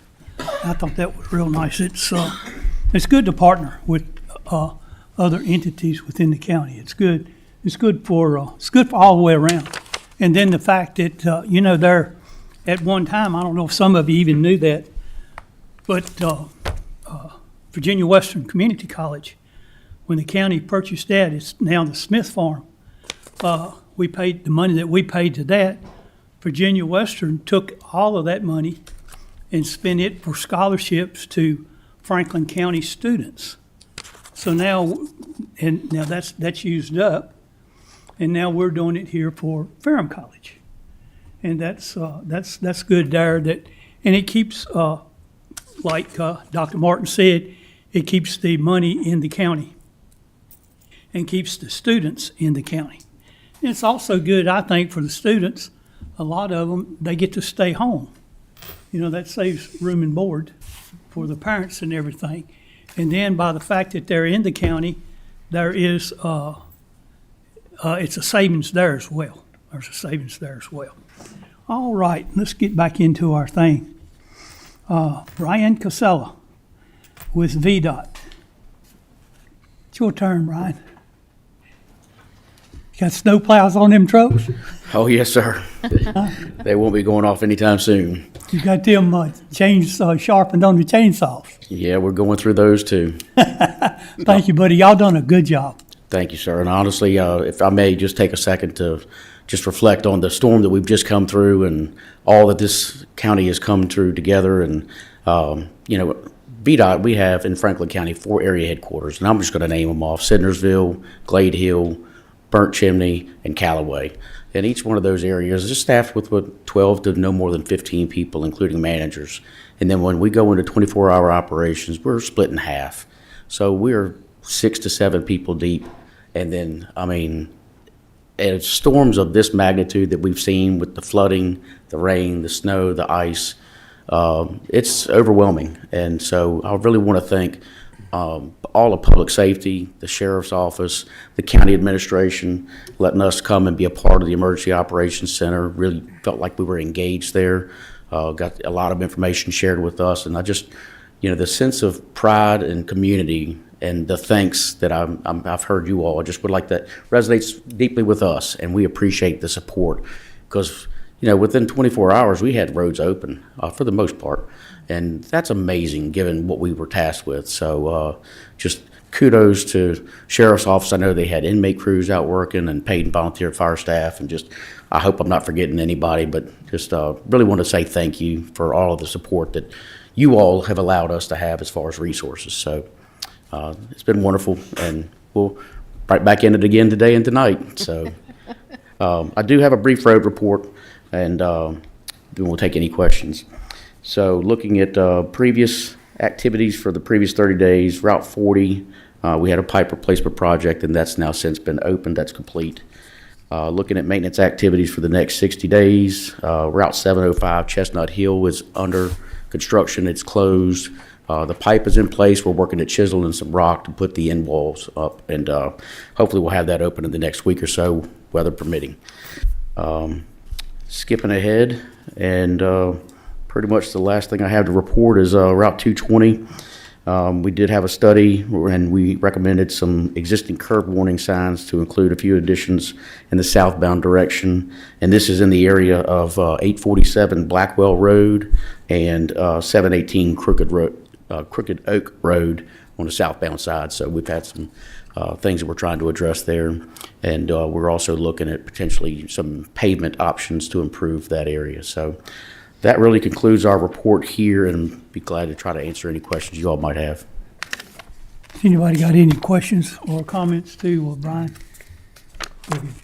Brian, I had someone reach out to me, and they've noticed the success of where you all put the traction asphalt in those turns on 220, just south of 619 there. And they were wondering if you all could do a study on those curves further down if you go past the Sidnersville lot, and when you come down 220 on that curve there and then up the hill in the next one. They've had several wrecks there and was wondering if we could look into doing the same thing in those curves. Yep. You mentioned we did a high friction surface treatment, and it's a couple of 100 feet, maybe 300 feet in 2 different sections through there, and it certainly does seem to have helped. It's made a world of difference. It has. And so we are also considering that we can't use it everywhere. We have some geometry issues with the roadway. We're engaged in looking at that with our traffic engineering folks. In fact, our materials folks, we're likely to come out, do some core drilling so we can figure out, is there something else that we can do, whether it's a new surface. And it's only been about 7 or 8 years since we surfaced that road last, and we're seeing wet weather crashes. We're aware of it, and we're engaged with those folks in our district to try to help us come up with what is the right solution. That high friction is not always the right solution, but we are looking at some different things to do, and that's in fact some of the curve warning signs we're trying to put up. Not everybody pays attention to signs like we would like to, but it's a start. That's something that we can do almost immediate, and then as we continue to drill into what is the right solution. So we're actively engaged on that. Okay, well, if you could give me some feedback on that, because the boys at the Fork Mountain Fire Department reached out to me about it. Just let me know so I can pass it along to them. Absolutely, and I know that Robin Keeler's been in touch with them as well, so we've got some dialogue going back and forth. Okay, thank you. Yes, sir. Anyone else? Thank you. And again, kudos to you and your staff and to VDOT for the excellent jobs they've been doing. Thank you, sir. Thank you, Brian. Mr. Casella, Brian, it's your turn, buddy. We got too many Brians in the room. We got too many Brians, don't we? Yes. Give us some good news for a change. Thank you. Mr. Tatum, all the good news has already happened. Kidding. That's not a good. I'm kidding. That's not good. But yes, well, at least Mr. Casella and myself, we both spell our names the correct way. And so at least we've got that going for us. So for our finance report, we're looking through the end of January. And so this would be 7 months of the fiscal year. So about 58% would be what we would expect in the budget. So looking at that, and this screen looks a lot closer than it has been in the past. So I've got it in front of me now. And so. You're standing on that box, you can see. Is that what it is? I've got a little bit higher. That's what it is, Mr. Thompson. So we're meeting around where we would expect for this time of year. You can see most of our revenues are at that mark. Expenditures are at or below where we would anticipate. So we're no major concerns as far as where they're meeting. I think we want to drill down a little bit into some more specific revenues that we typically report to you. So to graphically show that, we were up a little bit on revenue in January. You can see that blue line compared to the prior year. And so categorically breaking that down a little bit, we are up on our general revenue categories. Property taxes are up a little bit. We would expect them to be up a little bit, though, with the anticipated growth. Other local taxes, you can see that's pretty close. That's not a lot of growth in our other local taxes, where our sales tax, our meals, our transient occupancy taxes are. And revenue from the Commonwealth, we're seeing an increase, but a lot of the, pretty much the state money is reimbursement based, so we had to spend it in order to receive it. So that just means expenditures are up in order to receive that money. So for real estate, we're a little bit better, but we're still behind on budget where we would want to be. So really what I want to point to, because it shows a $1.3 million increase, which is good, is anticipated, but what I really want to look at is that 48.34% of budget. At this time last year, we were at 48.92%. 2 years ago, we were at 49.72%. So we are trending behind where we typically are this time of year as a percent of budget on that. We are noticing now that some budget work sessions and meetings are happening in other localities, that other localities are starting to see a little bit of a softening as well. And in various revenues, it's going to depend on the particular revenue stream based on the locality. But it doesn't seem to be isolated to just Franklin County. Okay. So personal property is a similar review. And so we were, just to give you an idea, we did have more growth, but it dropped just a little bit. It was at 2% year over year in December. It's 1.8% now. And similar, I will say that, so we're at 94.38. So we had a very more positive January collection, but we were at 105% of budget last year and 91% 2 years ago. So Where I'm encouraged on personal now is, if you remember 2 years ago, we did not meet budget on personal property revenue projection. We were close with about $60,000. I think that's pretty close for 14 million on projecting it, but we're ahead of where we were on the year that we didn't meet budget. So they're looking better. We'd like to see them looking a little bit better, but collections, I think, also typically in February we'll have decent collections, especially once second notices go out on property taxes. But because of the weather and the power outages, that could very well impact collections for the month. So we'll kind of monitor that for the remainder of the month and see what that closes out with. So for sales tax, these are our monthly recurring taxes. We did see a little bit of a further contraction than we had in December. So in the December, taxes were, sales tax was 2.5% below year over year. Now it's 3.6% below year over year. That's $180,000 roughly. So we're not talking a large sum of money, but at the same time, what we're seeing is we're seeing a trend of an indication of people are pulling back a little bit on what they're spending. And so as far as budgetary goes, we are behind. If you notice, 62% of the budget where we were this time last year. We're at 69%, 67%. So we're ahead of the 58% benchmark. If you remember, what we've been looking for, particularly in a lot of these, especially sales tax, is the February collections, which is the December sales. And so that, as of yesterday, had not been posted. And so we're still waiting on that number to see what that looks like. But we're continuing to monitor the sales tax, seeing what that trend that may be for the rest of the fiscal year. Brian, do you think that that December number is going to favorably offset that deficit you're reflecting? I would like to say so. I'm not optimistic that it's going. If it does, it'll probably level it off. I don't honestly see it offsetting. Okay. What I have seen in the overall macro economy, just reading economic articles, is when you look at some of the indicators, is actually December wasn't too bad, but then it looks like January was soft from a sales perspective. So it looks like everybody kind of made the push for Christmas and then they pulled back to help pay for it in the subsequent months. So we may very well see that. For February, we may see a bump. And then when March, which would be January sales, you may see a little bit of a contraction. We'll see if we track with where the overall macro economy is looking at this point. Thank you. Yes, ma'am. Meals tax, and so meals tax was as similar as sales. We were up 1.2% in December. We're still up, but 0.4% for January. These are smaller numbers. It's only a variance of $4,000, but we're in line. If you look at the percent of budget of where we were this point last year, we met budget, so we're less concerned at this point with meals tax. But for the month of January, it was below where we were this time last year.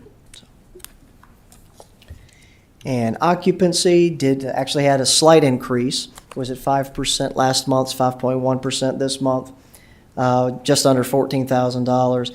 We are, the percent of budget, we are ahead of where we were this time last year, so that's a positive sign, something we're looking forward to seeing. And so, switching to expenditures, you can see we had a little bit higher month in January compared to prior year. Overall, we were okay. Looking at the categories, pretty much even with where you would expect. Public Works up a little bit, public safety. You would expect some of these increases to be based on staffing or timing of payments. As far as breaking down your health and welfare, those have been pretty even for right now. Actually, CSA is running a little behind where it would be this time in the year. We're happy to see that. I don't think that will necessarily continue, but it has been a relatively nice break that in some of the categories that we're seeing in that realm. There's really no change on this slide from the prior month. The fund balance and reserves with the audited numbers, we're still about $19.5 million above our policy minimum of 20% of our unassigned fund balance right now. So for economic and state budget update, CPI actually, the inflation rate increased 3% in January. That was actually higher than anticipated. And so it looks like you're getting a state of stubborn inflation again. Core inflation was up 3.3%. And for core inflation, a lot of what's driving is still housing. Housing is very elusive at this point. It's difficult to kind of put what will bring that down, but there's a lot more demand than there is supply. And interest rates, by interest rates not dropping, it's very difficult to obtain a mortgage to purchase any kind of real estate at this point. And so that continues to be overall in the national economy. We're certainly seeing it in our area as well. Unemployment rate was really unchanged for January, 4%. So, but because of the stubborn inflation in January, the Federal Reserve left their target rate unchanged. So they did not vote for a rate reduction at their January meeting. Likely, they will wait. Their next meeting is in March. And so, but likely they will wait, depending on economic indicators. You might not see a rate reduction for the next 2 or 3 meeting cycle as they assess the impact on the economy. There's a lot of change going on at the federal level, and I think that is also driving the Federal Reserve to be very cautious in what they do with the interest rates, especially given the January inflation numbers. So from switching to a state standpoint, the General Assembly is in crossover currently, so the House and the Senate version, they're negotiating to ultimately vote on a version to send to the governor. They're scheduled, based on the current calendar, to adjourn February 22nd. And then, assuming that they adjourn on time, typically the governor would have till about March 24th for any amendments. And then if there was a reconvene session, if the governor had amendments, then the General Assembly would reconvene around April 2nd. So I think for us, what we would look at is realistically, there likely will be a negotiation between the governor and the General Assembly. So we're probably looking late April into May before we realistically have a state budget, would be a best guess at this point. And with that, that is the finance report. So we're happy to answer any other questions. Anybody got any questions for Brian? Seeing none, thank you, sir. Sir. Good job. Thanks, Brian. Appreciate it. All right, now we got a couple things here. Randy Rosser, her, and Kate Chitwood. It's in reference to accepting the schools back into county property, and then Kay is talking about polls. So, Randy, I'll turn it over to you, and Okay. I don't know if y'all going to share that or if you're going to do it all. I'll go ahead and run through the first one, and then I'll have Kay come up and she can introduce her chairman of the electoral However how you board. want to do it, that's fine. Okay. Thank you. You're welcome. In 2024, the Franklin County School Board made the very difficult decision to close 2 of their elementary schools, with those obviously being Burnt Chimney and Henry. Given that the school board had no further use for the properties for educational purposes or school board functions, the school board did declare those properties surplus at their meeting on January 13th. And requested that the properties be conveyed to the Board of Supervisors of Franklin County in their present condition. As noted in your executive summary, upon adoption of the proposed resolution, the county will assume all costs associated with the maintenance and/or disposition of both of those properties. I did want to point out that while the school board requested that should the Board of Supervisors sell, lease, or otherwise receive revenue for the use of the properties, they did request that those proceeds be specifically earmarked and used for only construction of new school projects. But I wanted to point out that the resolution that you'll be adopting does not bind you to that. So you're not legally bound to use this revenue in that manner. That will be up to your discretion. So with that, I am requesting your consideration of the resolution that is included in your agenda packet, which is requesting that this board adopt by resolution the request from the School Board of Franklin County to accept the conveyance of the Burnt Chimney and Henry Elementary School properties. And with that, I'll be happy to answer any questions you have. Anybody got any questions for Randy? Just one, just to clarify, you're saying that this resolution in no way binds us that we have to commit those funds if the property or if they're sold or rented, we're not bound to have to.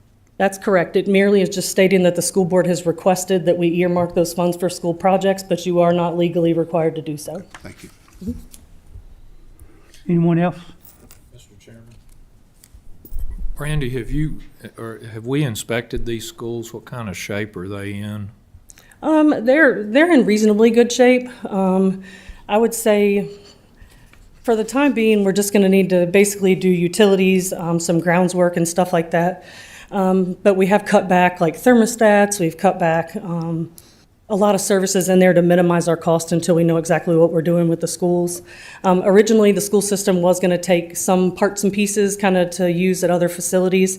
They chose to leave many of those things in both of the facilities.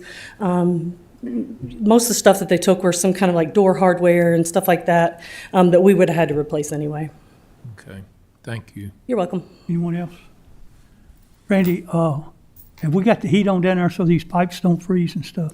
We do. We've turned down thermostats and stuff, but we do have the schools, the school system, since it's still technically theirs, they have kept the temperature where we don't have to worry about pipes busting or anything like that. Does it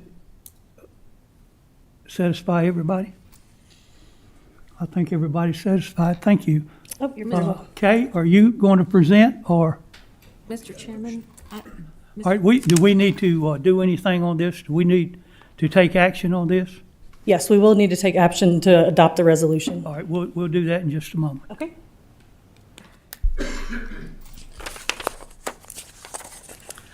So I'm not Kay Chitwood, but I am Kay Salibi, and I am the chair of the Franklin County Electoral Board. And I also have with us our vice chair, Tom Seidel. Of course, Kay is right here. So any questions you have, I think the three of us can answer it. So your packets you may need to change a wording in here. This is a request for public hearing for two new polling locations. We're not going to add precincts. And just to make sure everybody knows that we are just changing locations for two precincts. So Burnt Chimney and Henry Precinct polling places, obviously, you know, the schools have been closed and we've got to locate those precincts.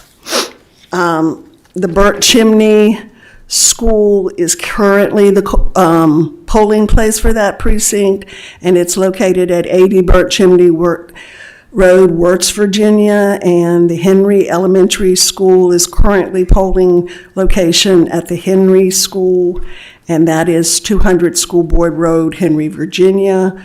And of course, those closed. And the Electoral Board requests to change the polling locations. Burnt Chimney, we would like to change that one to the Smith Mountain Lake YMCA, located at 293 First Watch Drive, Moneta, Virginia, and Henry Precinct to Henry Community Center, located at 5245 Henry Road in Henry. We have looked at these two polling places. We have taken Brandy out and Tim Mullins out to look at these precincts and to make sure that they are handicap accessible. We've gotten letters to that effect that they have been ADA approved. So what we're asking from you is that we by law, the Virginia election law 24.2-306 requires the locality to advertise prior to enactment so that the public can be heard. And the Electoral Board respectfully requests the Board of Supervisors to authorize staff to advertise and hold a public meeting for that reason. And if you have any questions, we'll be glad to answer them. All right, let me ask staff this question. Can we vote on these locations separately, or do we have to do them together? In terms of the polling locations, Yes, sir. to schedule the public hearing, Mr. Chairman, you can vote on that together. Together. This is just to advertise the public hearing for the It's new just to advertise. polling locations. Yes, We sir. don't have to do that. All right, let's, I need a motion on this. I will, Mr. Chair. I will make a motion to approve the request for public hearing on the Burnt Chimney and Henry Precinct polling locations. Second. right, Madam Clerk, will you do a roll call vote on that, please?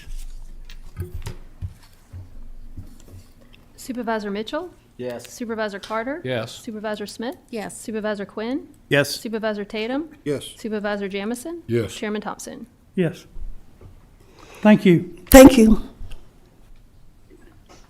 All right, now, Mr. Officer, Randy had we got two resolutions on the table. One's for Burnt Chimney School. I'm looking at them as they're in the book in order, attachment number 12. In the book, there's no resolution number up there, but the first one is Burnt Chimney School, and then the second one is Henry School. So let's take them in, can we do those together? I think you Can we do that? I think we can do both of them together. Yeah, Henry and Burnt Chimneys Yes, together. sir, we could do them together. Yeah, so we can, if they're listed together, we'll be able to do them together. All right, I need a motion and a second. I'll offer a motion, Mr. Chairman. All right, Make a motion that the Board of Supervisors adopt by resolution the request by the School Board of Franklin County to accept the conveyance of the Burnt Chimney and Henry Elementary School properties. Second. all right, got a first and a second. Madam Clerk, will you do a roll call vote, please?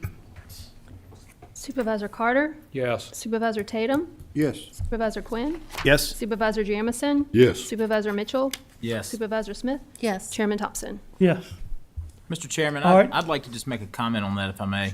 yes, sir. That, I would ask staff for us, I know we have budget, but we need to talk about these properties sooner rather than later. They don't need to Right. be stuck on a list, a long list of county properties, that we need to deal with them sooner rather than later. So, I'm glad you said that, Mr. Mitchell, because I was gonna bring that exact same thing up. We need to now start putting in a plan together on what we're gonna do with these properties, whether we got a use for them or we're gonna sell them. yes.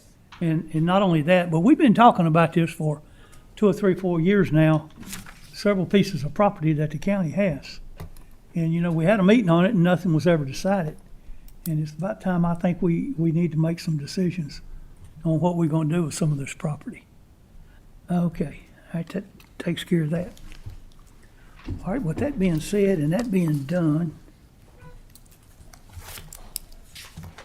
all right, let's take a quick break, because we've been here for a couple minutes. Let's take a quick break, only about 5 minutes, and then we'll come Either back. One or both of you come forward, please. I think I know who's going to present. She's our powerhouse. Stephanie, go for it. How is everybody?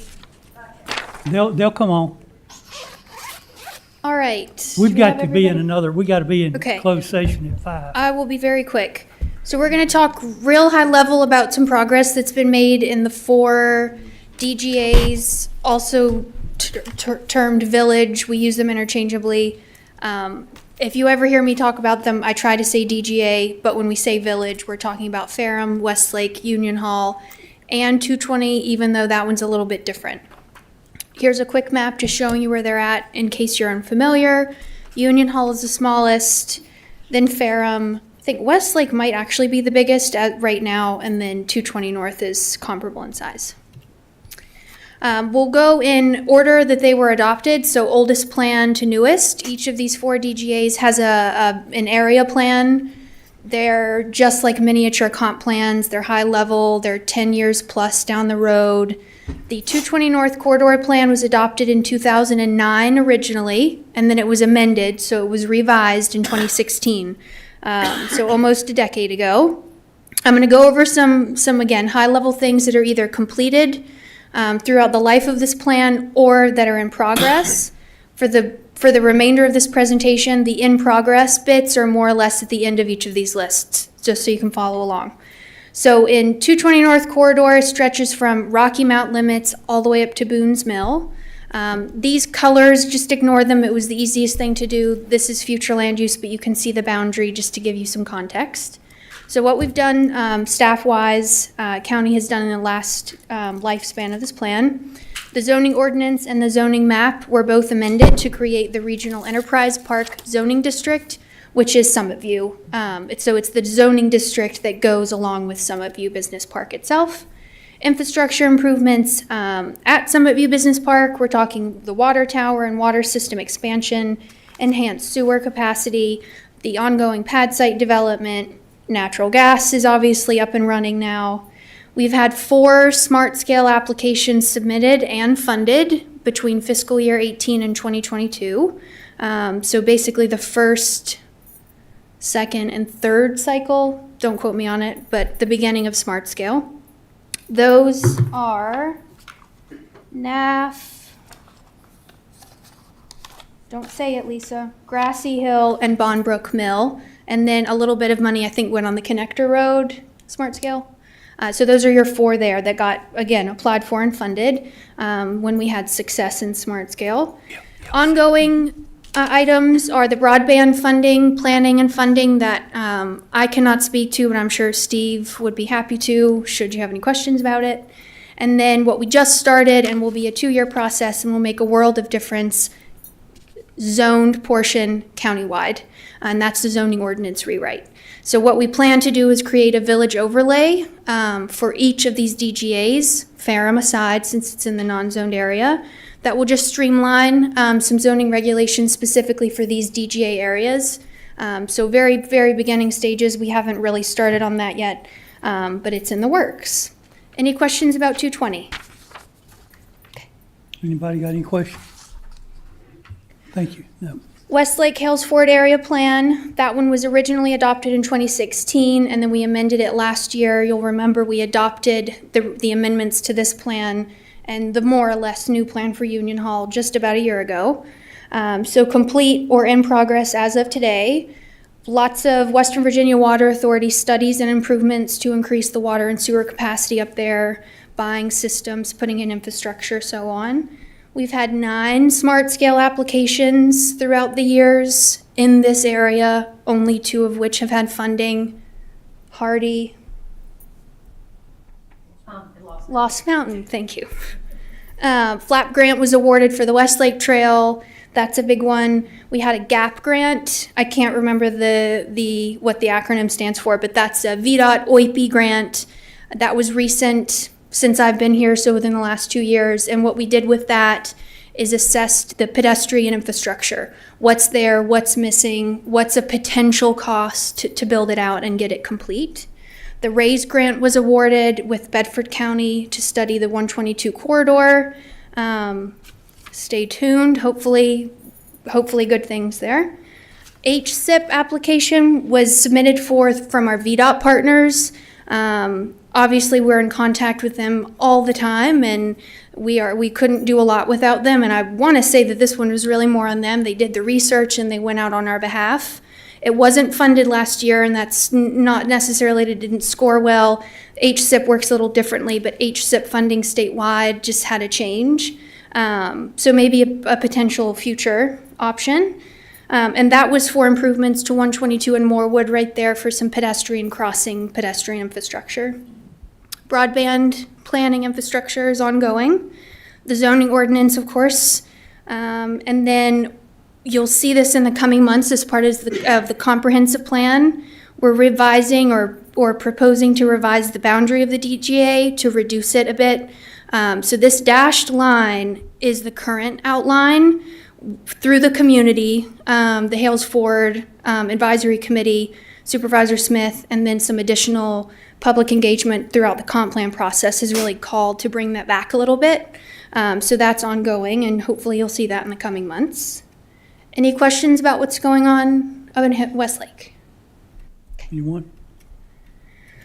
All right, Ferrum Village Area Plan adopted in 2019. It has not been amended since it was adopted. The pedestrian bridge was constructed that was using the revenue sharing program. Another HSIP application was applied for last year on Route 40, same thing, pedestrian improvements, did not get funded. We had a TA application submitted, did not get funded, also for pedestrian improvements. That's another VDOT program. As you're aware, all of these are very competitive. They're statewide, and sometimes we struggle, but we try nonetheless. Broadband funding, planning ongoing out there as well. There was a hazard mitigation grant awarded to mitigate some of that flooding issue. That's ongoing right there at the Mercantile Building. I don't know too much about that. If you have any questions, someone in this room does. The Water Authority acquired the Ferrum Water and Sewer Authority, TBD on what happens there, but I think so far so good. Ferrum Forward constructed some village signage. They keep up with it. Looks amazing. They established the farmers market. They're very proud of it. Very successful. And then, of course, as you're all aware, Friends of Ferrum Park bought the county-owned property and are planning to develop the Ferrum Park. So lots going on in Ferrum. Any questions about the Ferrum Village? Okay. Don't see none. And last but not least, just because she's the newest, adopted last year, the Union Hall Village Plan. We had a housing summit held with some local builders and developers just to talk about what's preventing housing from coming in. We had a minor housing study completed through Virginia Housing. That's a grant program. Just to understand some general housing barriers, you all got a report on that, what is it, February? Last month from the Berkeley Group as part of the zoning ordinance. Some of you have asked, I sent that to our partners at Virginia Housing to make sure that it met the criteria of the grant, and we've gotten the green light, so it's more or less complete. I'm going to submit through all of the proper channels and make sure, but for those of you that have asked and any community members, I'll make sure to reach out and let them know. So that study is more or less done. The Water Authority completed a sewer study, also fresh. You all just got a presentation on that. The Water Authority completed the water system, includes the water tank and treatment. They've had some hookups, I can't remember how many. The Union Hall Village Working Group formed and meets monthly. They conducted the farmers market, huge hit. I imagine looking for a permanent space. Union Hall Village Working Group also sought, I think it was awarded the historic designation for the church property. I don't know for sure, but I think so. Zoning ordinance work as well here. That village overlay is going to make a huge difference down here. Right now, the only zoning that's in Union Hall in this village area is the countywide zoning, predominantly A1 through this area. So some challenges there all around. And then goes without saying, some more of that Broadway. We're going to Broadway, guys. Broadband planning and funding down there. Any questions about Union Hall? Now, that was, anybody got anything? Oh, okay. So, thank you very much, Stephanie, for this update, well, on all the village plans and what was done last year. What I would propose or like to see as a follow-on to this would be a thoughtful compilation of what you plan to do this year. You know, with all the village plans, not just for the Union Hall, but almost these four, again, what are the objectives for you and the staff and others to accomplish in 2025? Doable. And with that, you know, what kind of support do you need? We have, for example, in the Union Hall Village, we have the working group. It's a lot of hands that are ready to participate as needed. And so it'd be interesting to see what you want to do and then how we could complement that. You know, for just as an example, Steve, with the whole cell situation, we have one of the members has offered to go into Esri and create a map for the whole county that shows all the towers and the antennas on all the towers. And so to the extent that we have things like that, I think that we can help you as opposed to tasking you with additional things to do. Anyone else? Thank you. Mm-hmm. Two notes that I should have led with. Tim's got one. Oh, yes. Just to tag on with what Dan was saying, I would like in the next few months for us to have some conversation on where we want to go with these village plans as well. For one thing, we need to look at infrastructure needs. How do we need to, what type of upgrades, improvements on our infrastructure in these village plans to better serve the citizens? I know Dan and I have spoken, there's a need for water and sewer, because if we want housing, if we want development, that water and sewer is a big issue. And, you know, that's something we need to look at, especially, you know, with the Roanoke Valley Water Authority taking over the Ferrum Water Authority. I'd like to have a conversation with them to find out what their plan is. You know, are they planning any type of expansion? I know they're probably gonna have to do some upgrades and because of the older system that they're taking in. But I'd just like for us to have some conversation in the next few months, after budget time, of course, and see where we feel like we need to go with these village plans. If we just leave them sitting still, that's all they're ever going to do. We, I should have led with that. So last January, when we adopted the revised Westlake Hales Ford and the Union Hall plan, we talked about doing an annual review. We've been like up to here in the comp plan, and we're almost on the other side of it. I keep saying that, and it's like month after month. So once we get through that, we could probably do more of an annual report type thing and really dive in, but keep these conversations going when you have budget. I know it's tough. Everything is expensive, but these conversations have to stay alive all the time amongst yourselves, amongst staff, and then, back and forth. So we'll get together once we get through budget and comp plan and kind of revisit, sort through these things. This was very high level. We can have work sessions too if you want to go through kind of more detailed. It'll just take a little time, but I'm right there with you. It's no use to print them out and shut them in a drawer, so. Mr. Chairman, Ms. Smith. if I may. I don't mean to be redundant, but I'm piggybacking on Supervisor Quinn and Tatum, but with a little bit more specificity. I view these village plans as part and parcel to our capital improvement plan and strategic plan discussions.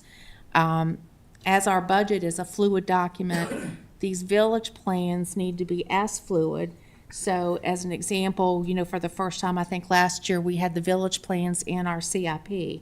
But it lacks specificity because the board has yet to talk about how often we want updates, what we want to see in the updates, and to set priorities within the village plans. And within setting priorities are those difficult discussions about funding, which are part of the CIP discussions as well.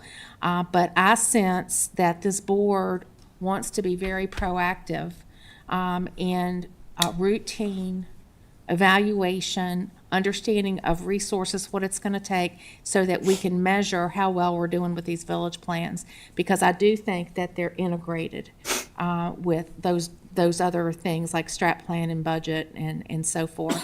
So I think this would be great. I think a work session, certainly annually, but incremental updates, I think would be very helpful to this board, so that we remain committed, especially things like infrastructure. So critical across the board to everything this board wants to see accomplished. And so if we've got these village plans that are codified, that gives us an opportunity to really draw from that and build a base and foundation to move forward. I agree. And I think you'll see a lot of crossover with the village plan work and a lot of what the Economic Development Office is working on and doing. Yes. Their success really hinges on infrastructure, which comes down to dollar signs, but I don't need to tell anybody that. So we will keep working on some good updates, some good progress. We'll get through this comp plan and this budget, and then take a deep breath and start over on a fresh foot and make sure we look at these more often. So we're making some progress. Anything else? Oh, and one more thing that I just want you all to know and to keep telling everyone, the county can't do it alone and they shouldn't do it alone, but more can't. It relies on partners, whether that's the Union Hall Working Group or it's Ferrum Forward or it's the Water Authority or it's even VDOT. We rely on so many people to make these village plans a reality. You don't have to do it all on your own. You shouldn't have to. And we can't even if we wanted to. So lean on those that you need to, but we can make plans in-house for those things that we're able to. So spring is in 1 month, guys. Any more Hang in questions down this way? Mr. Whitlow, I would just echo, and Mr. Sandy is aware of this, work plan solicitation for the Roanoke Valley Allegheny Regional Commission that I chair. The solicitations are out as we speak. And any type of feedback that we need to provide to Executive Director Holmes, let's take that opportunity to draw down on potential resources through that planning district for Franklin County. We met with them just last week? Oh, great. We have some good ideas, yep. Great. And they've really pulled through recently with the microtransit grant. Yep. We couldn't have done that without them. They're ushering that whole thing through, so onward and upward. Thanks, Stay staff. warm tomorrow. Thank you. Steve? Yes, just to reiterate that, yes, we did have an internal meeting to talk about some potential work program items, and it's on my list to talk with you about, as well as the new chair of the Planning Commission, so. Oh, yes, just one more hat. So we do have a list of several things we think could be very helpful to Wonderful. moving us forward, and a lot of those do relate to the villages, so there is. That's great, because when I looked over previous years' approved work plans, I'm not seeing a lot of rural Right. plans, and we're flipping that on its head in a positive way. So I'd really like to start seeing Franklin County illustrated in our work plan submissions. So thank you for that. Yes, ma'am. And if it's okay with you, Mr. Chairman, I was just going to open the next session. I've got the dynamic duo of John Broughton and Lisa Cooper, which really represent our development permitting. And so I think what you're going to hear from them is just an update about the kind of the county's current permitting process and some of the recent changes that we've discussed, and some of the improvements and enhancements I think we're looking to kind of make as we move forward with our development review process. So you guys can come forward. I think one thing just to reiterate is I think one of the misnomers or a little bit of misunderstanding I'll give John, maybe because John gets beat on a lot, is, hey, it's taken forever to get my building permit approved. I think what you'll hear a little bit today is permitting is much bigger than just a building permit. And oftentimes it involves a lot of other agencies or people.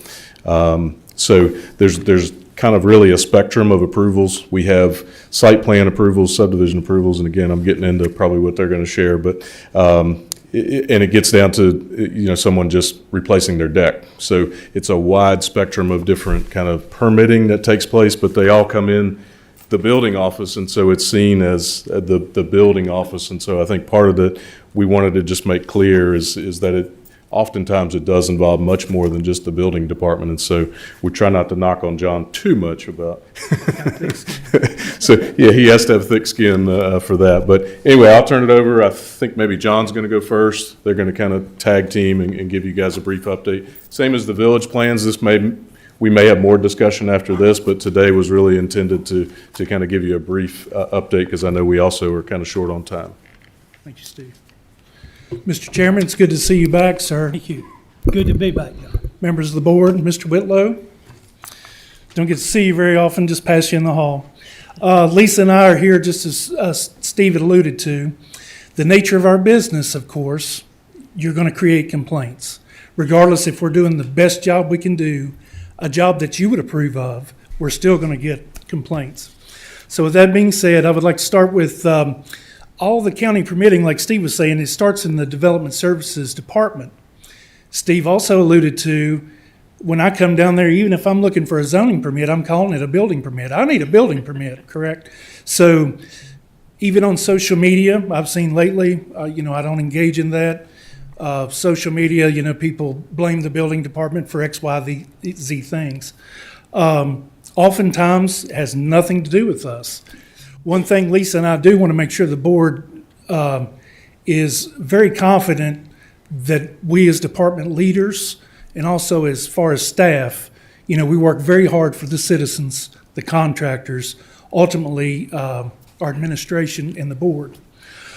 So permits, Steve alluded to all these vast permits. They're not all the same. So some are complex, some are simple, some are issued over the counter. Some may take 2 or 3 entities, outside entities, approvals to perfect them. So they're not, a building permit is not just a rubber stamp in any stretch of the imagination.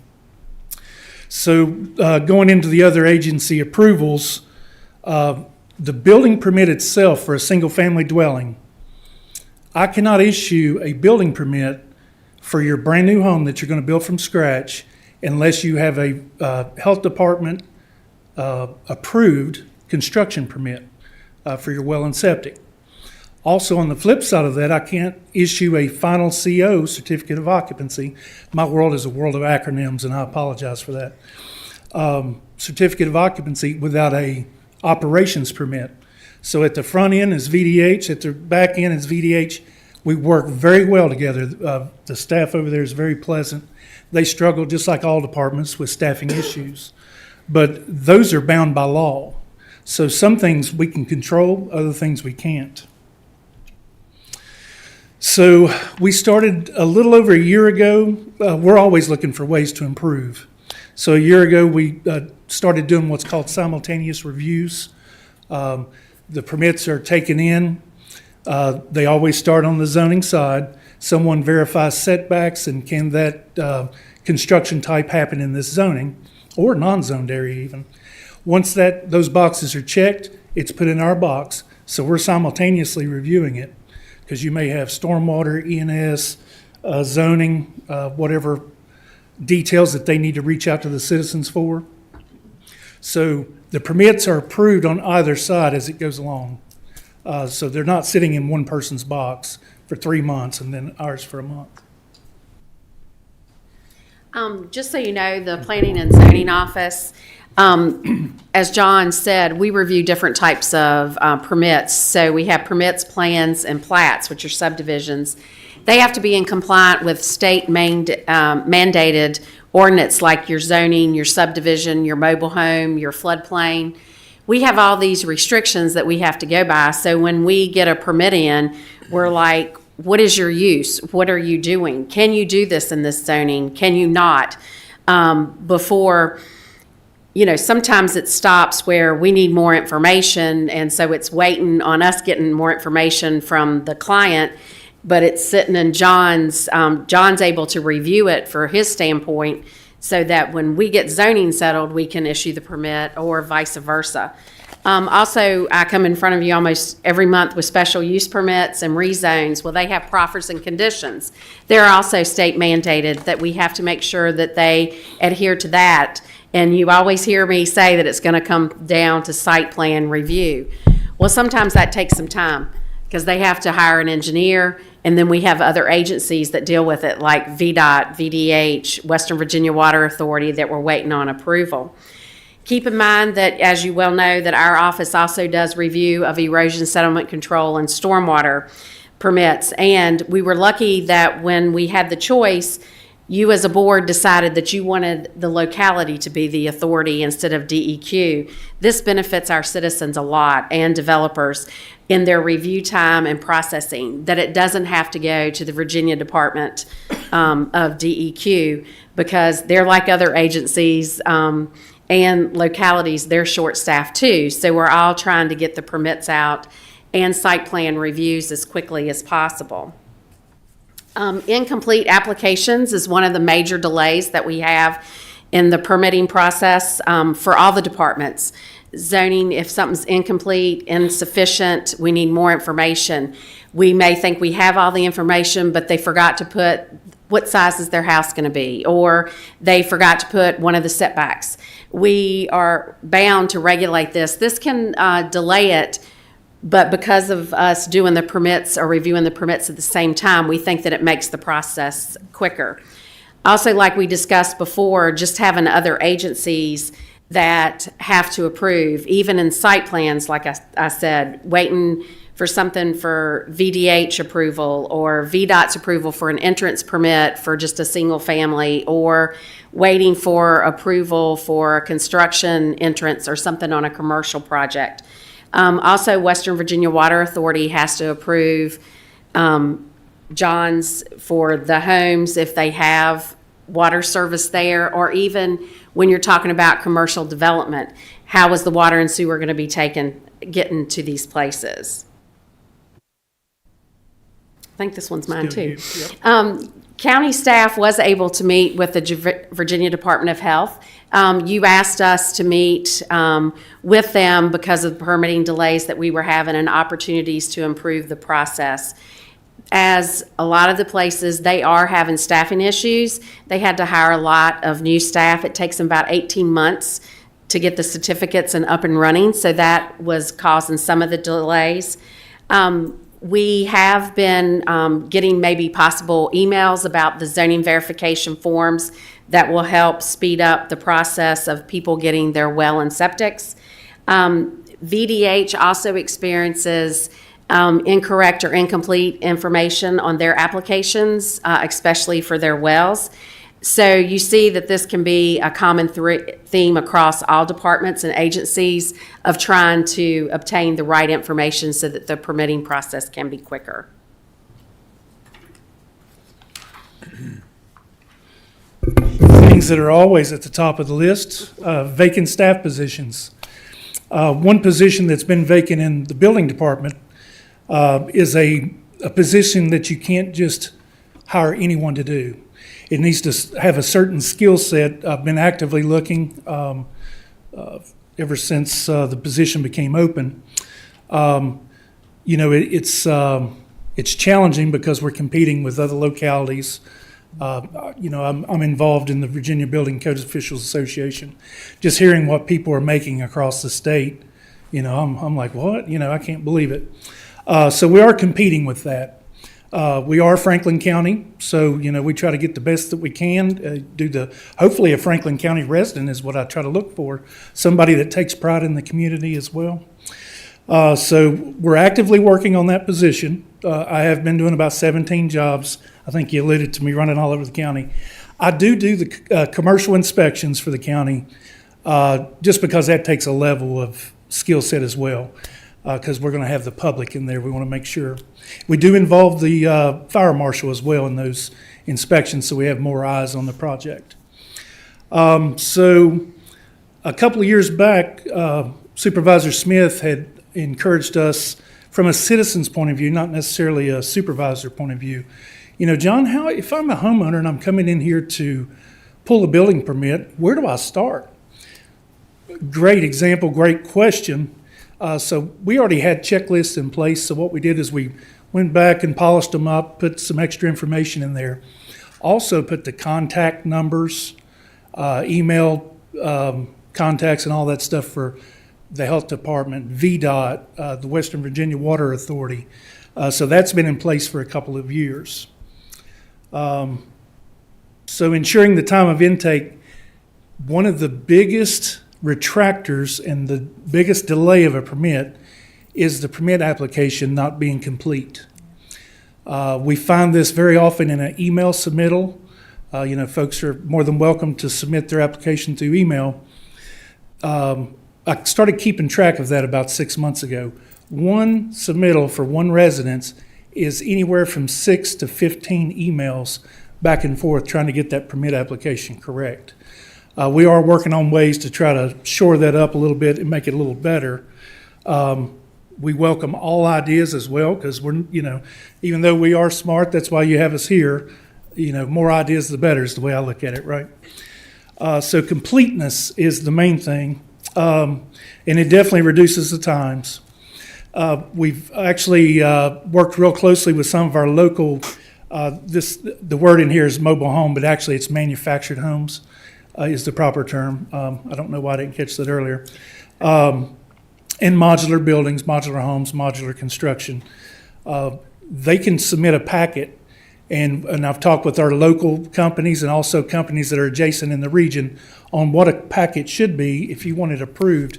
You know, as long as it works in the zoning aspect, we know that in the first day or two. You know, that pretty much, it's not issued over the counter, but it is very quick. I would say 2 weeks or less total in time.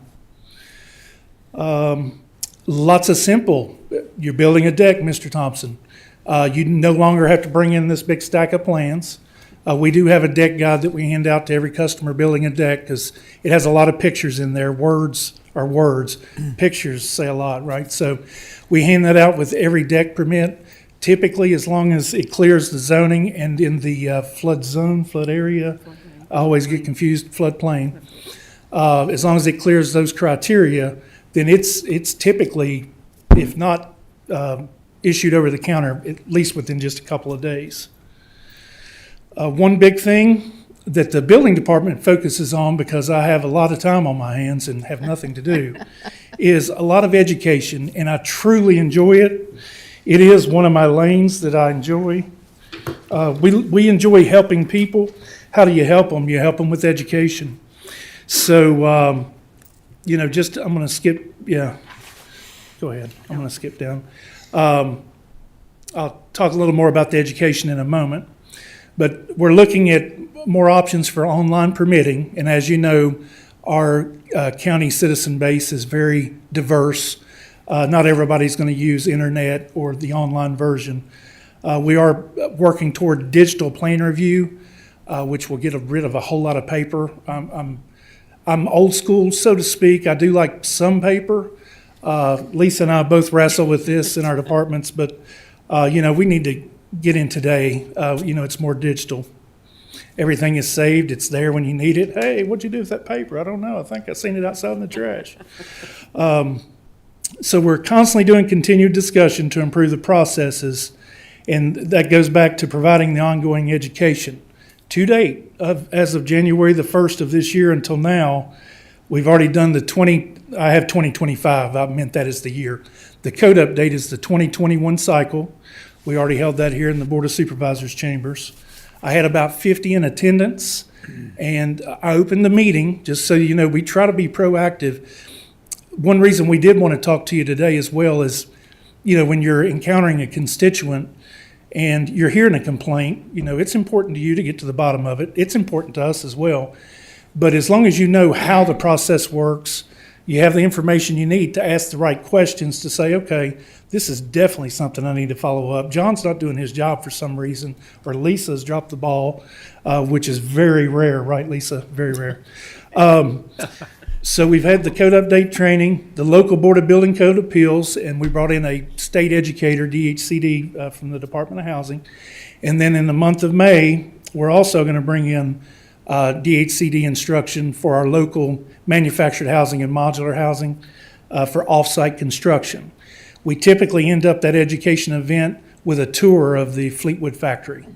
So it's also engaging as well as, just people going through a slideshow.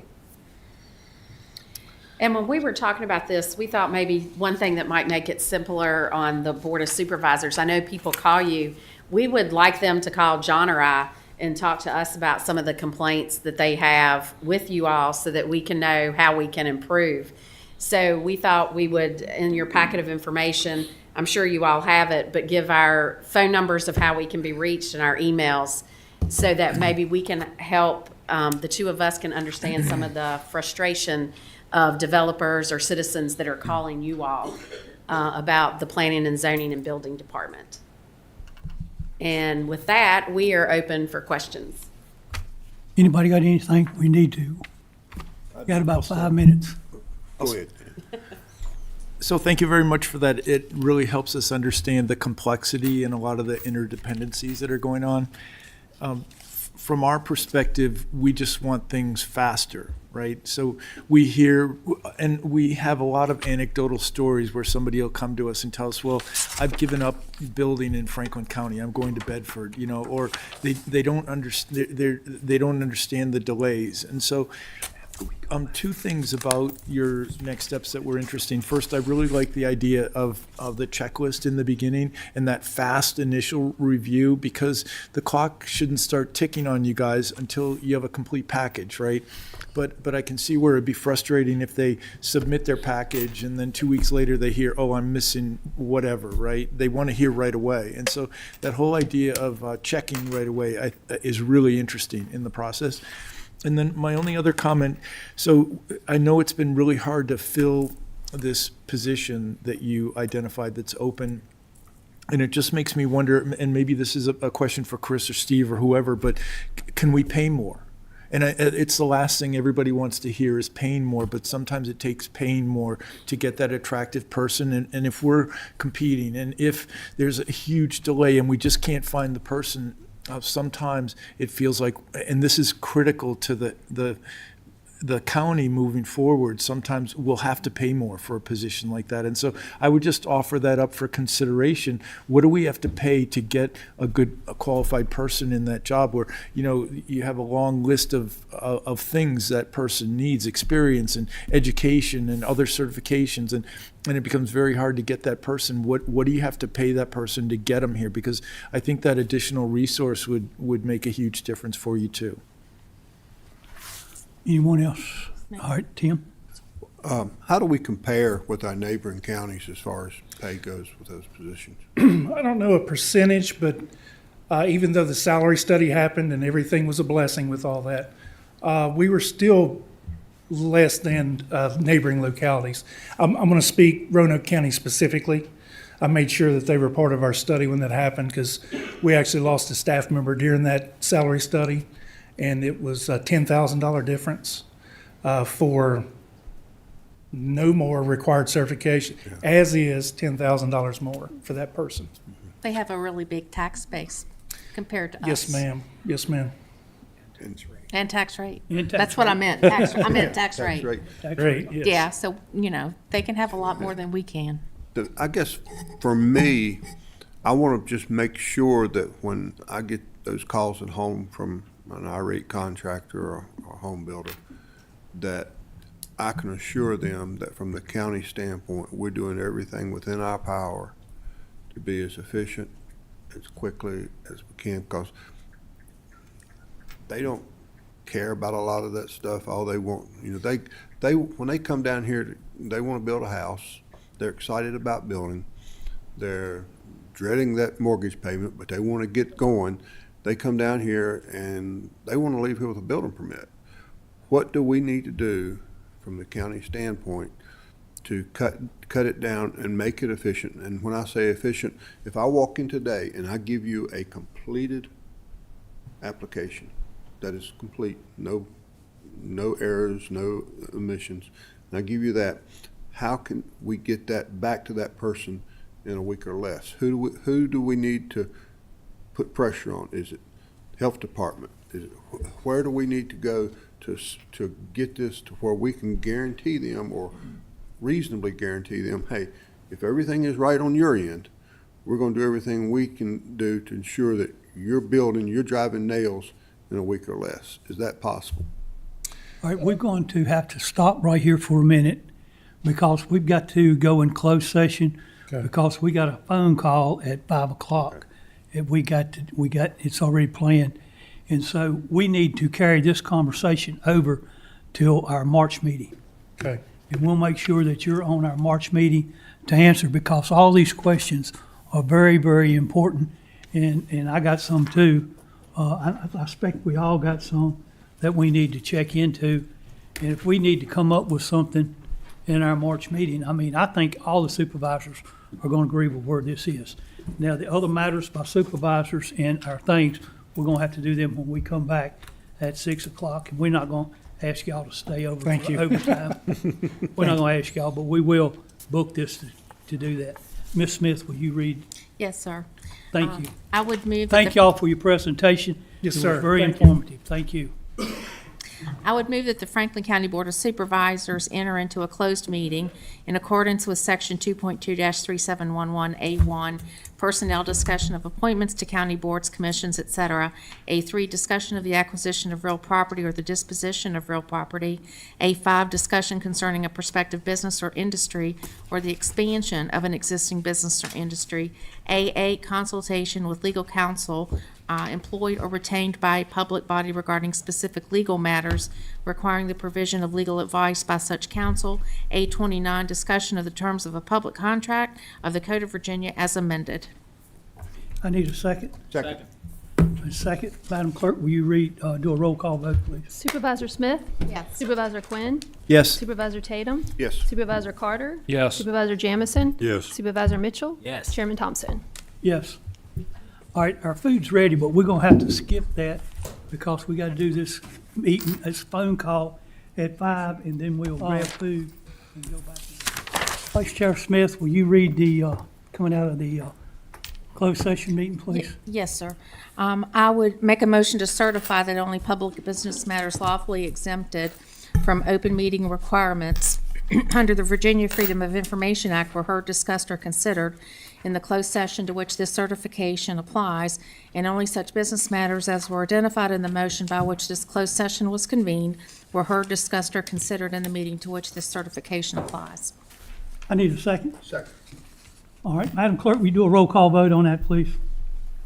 Supervisor Quinn? Yes. Supervisor Tatum? Yes. Supervisor Smith? Yes. Supervisor Jamison? Yes. Supervisor Mitchell? Yes. Supervisor Carter? Yes. Chairman Thompson? Yes. All right. Do we have any appointments? Does anybody have any appointments? We didn't discuss them, but I don't think we have any, do we? I didn't see any on the thing. All right, no appointments. Okay, do you have my thing to read? Sure, if that's, okay. We had that one there, but it's not open. No, we don't need that yet. Okay, we talked over a couple of things earlier, and I think Mr. Carter has a motion he wants to make. Thank you, Mr. Chairman. It's nice to see everybody here this evening. I would move that the Board of Supervisors authorize the county administrator to execute the option agreement with Champion Modular Incorporated for the former Moducraft facility as presented. Second. I need a second. Got a second? Yes, sir. Madam Clerk, will you do a roll call vote on that, please? Supervisor Quinn? Yes. Supervisor Tatum? Yes. Supervisor Smith? Yes. Supervisor Jamison? Yes. Supervisor Mitchell? Yes. Supervisor Carter? Yes. Chairman Thompson? Yes.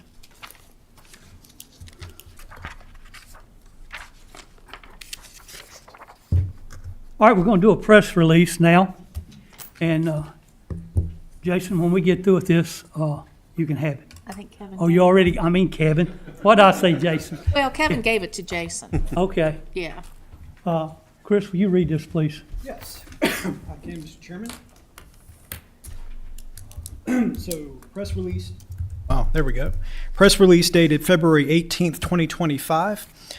Franklin County Board of Supervisors has taken a significant step this evening in expanding career and technical education and improving public safety services by approving an option agreement with Champion Modular to purchase the former Moducraft facility in Rocky Mount. The decision made just now includes the acquisition of 2 properties over 39 acres at 260 Weaver Street and 175 Industrial Avenue. The purchase price for the properties will be $5 million. The facility includes 30,000 square feet of space, 170,000 square feet of manufacturing space. Franklin County plans to renovate the office area for use by various departments, including Franklin County Fire, EMS, and Franklin County Sheriff's Office E911 dispatch. The manufacturing space will be repurposed as a new career and technical education center for Franklin County Public Schools. Additionally, an industrial pad site will be developed and marketed for future economic development opportunities within the town and county industrial park. Franklin County is excited to take this first step in delivering a state-of-the-art CTE facility for our community. The county and school system have been working on this project, as we know, for many years. And this opportunity now allows our students to thrive. It drives economic development for both the county and the town.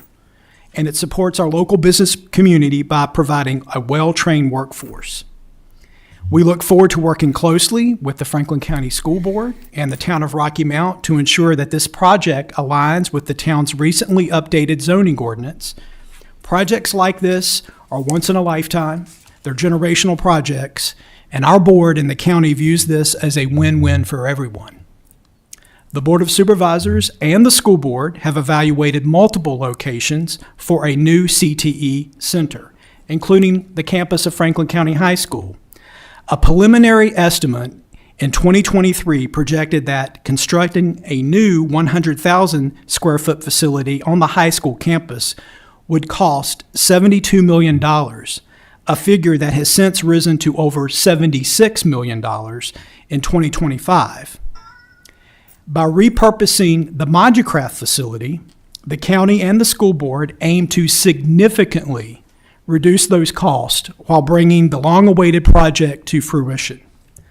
The school system has worked very hard to provide very thoughtful, programmatic, and space planning for a new CTE center, which will greatly assist in moving this long-awaited project along. The next phase for the project and next steps will involve collaborating with the town of Rocky Mount to address zoning requirements. If approved, the zoning adjustments will support industrial, technical, and career training initiatives that drive business growth while also enhancing fire and emergency services for manufacturers in the town and county industrial park. The town of Rocky Mount and its residents are an integral part of Franklin County, and the Board of Supervisors in the county look forward to working together with the town and the school system to bring this much-needed facility to completion.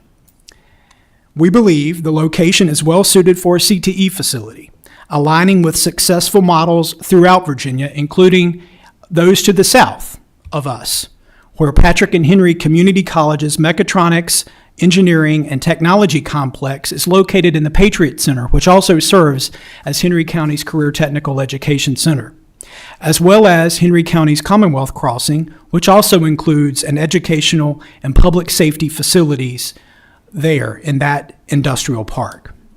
We remain committed to investing in our children and in our future workforce while maintaining fiscal responsibility to our taxpayers.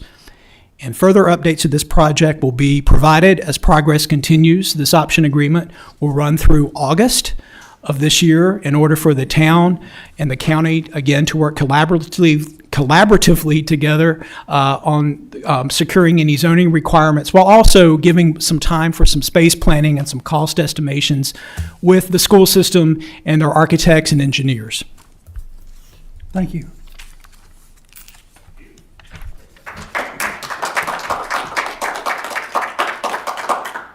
All right.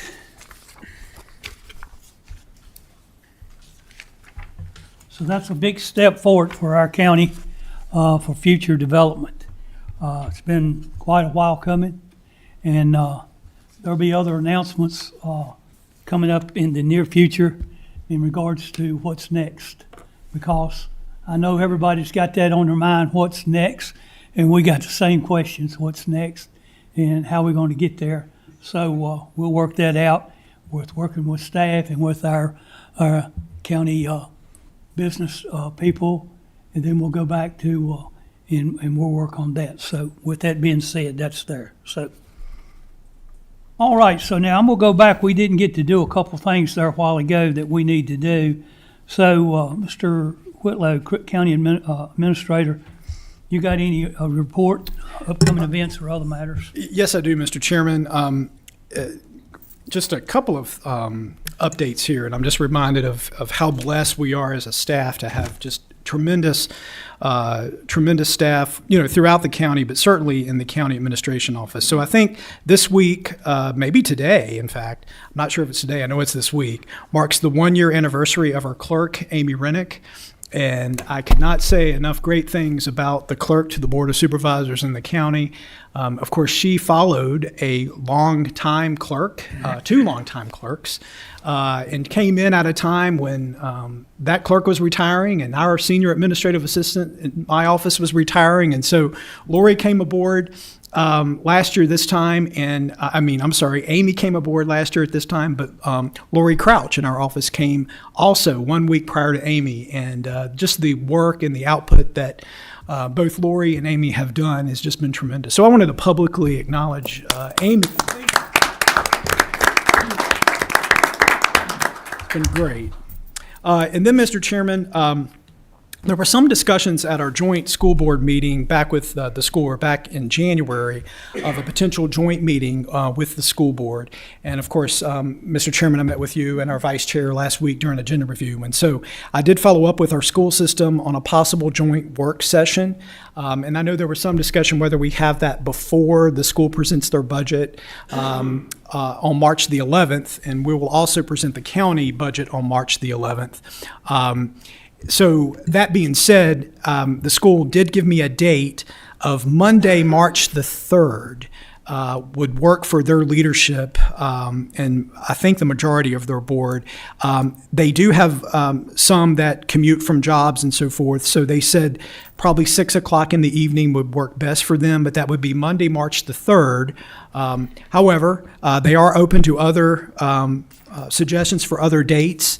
If the board also, or if this board would like to meet after the budget is presented rather than before, they are open to that and understanding the value and the benefit of that. So I'll pause there, Mr. Chairman. I know if you all have calendars or your availability and certainly the pleasure of the board, we can try to arrange either Monday, March 3rd or some other time, as I said, after the budgets are presented. But we are looking at presenting both budgets on Tuesday, March the 11th at 3 o'clock here. And that was at 6 o'clock in the evening. Yes, sir. Monday, March 3rd. Monday, March the 3rd. Can you work them out? Is that going to be suited for everybody? Yep. Do you think we should wait till after they present their budget for us to have that? I was thinking that it would be necessary for us to have a round table. If you remember, and this is why I'm saying what I'm saying, the last meeting we had, the only thing that was done was the questions we presented to them. And then we really didn't get a discussion from them, anything that they were looking at. And that's why I was thinking it would be good to have that talk prior to the budget to see what kind of expectations to be looking at before the budget was. Does that make sense to you? To see what the others, what they got to say. It does to me. I had some questions that I'd like to We got get some an answer questions. to. Yeah, he got some And I questions. think it'd be as well. helpful before the budget. Yeah, prior to the budget. There's been, Marshall called and he's got some questions and I got a couple questions that I want to talk about prior to the budget.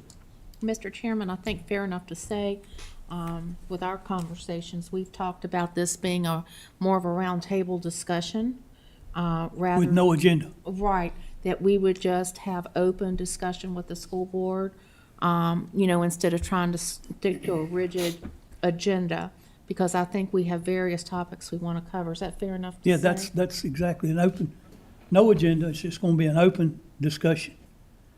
Pretty much anything goes round table. And, Mr. Chairman, maybe they have some ideas of where we can find some trees where money grows on to pay for some of those projects they want. never know, do we? Brian Carter's grinning at you when you said that. Brian's the one that's He's got. been looking for those he's- trees a long time. He's the one with the money tree. But anyway, so is the 3rd good for everybody at Yes. 6 o'clock? Yes. I'll make it good. That's what I'll do. I'll make it work for me. And it'll be an open meeting if anybody wants to come. It won't be a closed meeting. It'll be an open meeting. All right, so that's the date then, March the 3rd. And I assume we will meet here, Mr. Chairman. Be here. Yeah. Yeah, right here. Yeah, okay. March the 3rd, here in this, Building. here in the building. Yes, sir.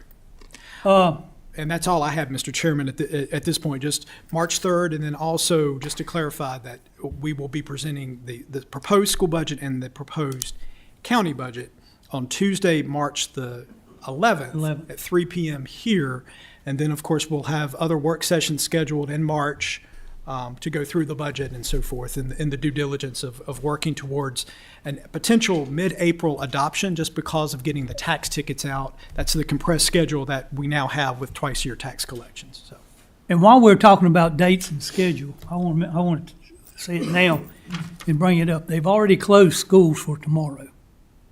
I've already heard that, and expecting the weather to get pretty bad. We may not have our board meeting on Thursday, just to tell everybody. So I'll get Amy, if she will, her or somebody from staff. We'll find out Thursday what it looks like, and we'll go from there, okay? We'll go from there, and if, if we can't do it, we can't do it, and we'll just do it later. But that's the one where we're going to be talking about public safety. Yeah. All right. Chris Didak, County Attorney. Mr. Didak, you got anything? No, sir. I appreciate it. You don't have nothing to say? It's That's danger- unusual It's for an dangerous attorney. to give a lawyer more time to talk. I know. Like a pastor, right? All right. Okay, so now, month before last, other matters by supervisor, we was doing that at the end and wanted to do it up here in the beginning. So, did I miss something? No, sir. I didn't, did I? No, sir. I didn't think I did. You're good. There was just one item I was going to interject. I forgot to remind Mr. Whitlow about a planning item. Just for scheduling purposes, we needed some consensus from the board. Chris, you want me to introduce it, or you? Yeah. So thank you, Steve. And this is something that came in earlier today. Due to a lot of this inclement weather, Mr. Chairman, normally the Board of Supervisors hears a planning, a rezone or special use permit request the month following the Planning Commission. Unfortunately, the public hearing on Tuesday the 11th had to be canceled due to inclement weather. It was carried over to February 13th, but that was canceled because there wasn't a quorum of the Planning Commission by no fault of the applicant. And so there's been discussions with the applicant and the request that the Planning Commission will hear this on Tuesday, March the 11th. And so the courtesy, if you will, request then is not to delay this applicant another month due to the weather and hold that public hearing on the board's meeting on March the 18th. And I think we just need a consensus. We'll do it. Everybody shaking their head, yes. Yeah, Thank you, Steve. We'll go ahead and do it then. Okay. All right, so that there. All right, so now we'll go back to the board, and all right, let's start down there with Mr. Jamison. We was talking earlier about the fire up Wade's Gap, and everybody was here, and a lot of things went on. I was afraid to say anything. I didn't want to leave anybody out, but Monte Vista, I went up there, and them people, that community, opened their doors, the church, they fed people. It was amazing. I walked in up there one day, and I mean, they had a whole front of the church there in the fellowship hall was food. And I think at least I'd like to see the board of the county get staff to send them a letter of thanks and appreciation for what they've done. And, it's like we talked earlier, on an emergency like that, you see, it pulls the county together, people work, help each other, and I think they went above and beyond. It really did. And I think it'd be a good thing, if the county could do that. Good. Want to do a letter, or you want to do Let's do a resolution. a resolution? Still a Sounds good. resolution. Still a resolution. That sounds more important. I like it. Good idea, Marshall. Great idea. That's a good idea. Let's do a resolution and maybe have the pastor here and present it to the church at our next board meeting. Any other matters by supervisors? Is that on one you had, Marshall? Yes, that's good. Nick? I would just like to reiterate what I said earlier, all the people that came and helped me at our family's farm in Sidnersville. It was scary. It gave me a new respect for what a lot of them guys do.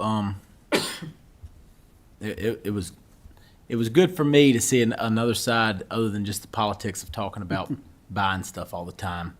But my deepest thanks to all those people that were there. That's all I had. Mr. Carter? Thank you, Mr. Chairman. As a longtime resident of Franklin County, I'm so proud of how people carried themselves during this recent ice storm. I saw individuals stopping with pickup trucks, cutting logs out of the road. It's just amazing to see how our community comes together in situations like that. And I'd also like to add, before I ran for this position, one of my goals was to see this county finally get a career and technical education school. It's so long overdue, and I'm so excited tonight that we are really close now to seeing that come to fruition, and it's going to mean so much to the children of this county and to our workforce in the future. But I think it's a really historical night here in this county. I just wish the room was full of people like they are when they're angry in here so they could hear something really good tonight. But that's all I had, Mr. Chairman. That's good, Mike. That's real good. Lori? Yes, in the spirit of what we've been talking about, I would love for us to maybe find some way to thank the volunteers and staff, anybody that put hands on the fire and the ice storms. I don't know what that would look like, Mr. Chairman, but maybe Mr. Whitlow could provide us with some options. But I would love to see us extend our gratitude, maybe in a more tangible manner, if that would be the will of the board. With Mr. Carter, piggybacking on you, Mr. Carter, if I may, with the Career and Technical Education Center, when I got elected in 2020, that was one of my top priorities. Didn't know a lot about where the history was, didn't really know what I needed to know to make that statement, but I knew it was important. And for us to be where we are this evening, I am so proud of this board, and I am so proud of the school board. I know the reception from Rocky Mount Town Council will be of like mind. This is a momentous occasion for our students, and for us to be able to really have a skilled workforce, for our kids to go out into the world as productive adults, and for our businesses to be able to rely on actual Franklin County students to come and be, productive citizens and trained, importantly, under the auspices of a Career and Technical Education Center. So I'm just very proud and grateful. I know that we are being very blessed with the courage to move forward, and I just wanted to express those things. It's a very emotional thing for me. We've worked really hard to get to this point. Thank you, Mr. Chairman. Tim? Just a couple of things, Mr. Chairman. First of all, last week's ice storm, I guess you see when the cream rises to the top, you put a little pressure with it, you see the goodness coming out of people. It's amazing. And, we live in such a wonderful part of Virginia here in Franklin County, and so many good people that are willing to go out and help a neighbor. And that means a lot when you have neighbors that are willing to help neighbors.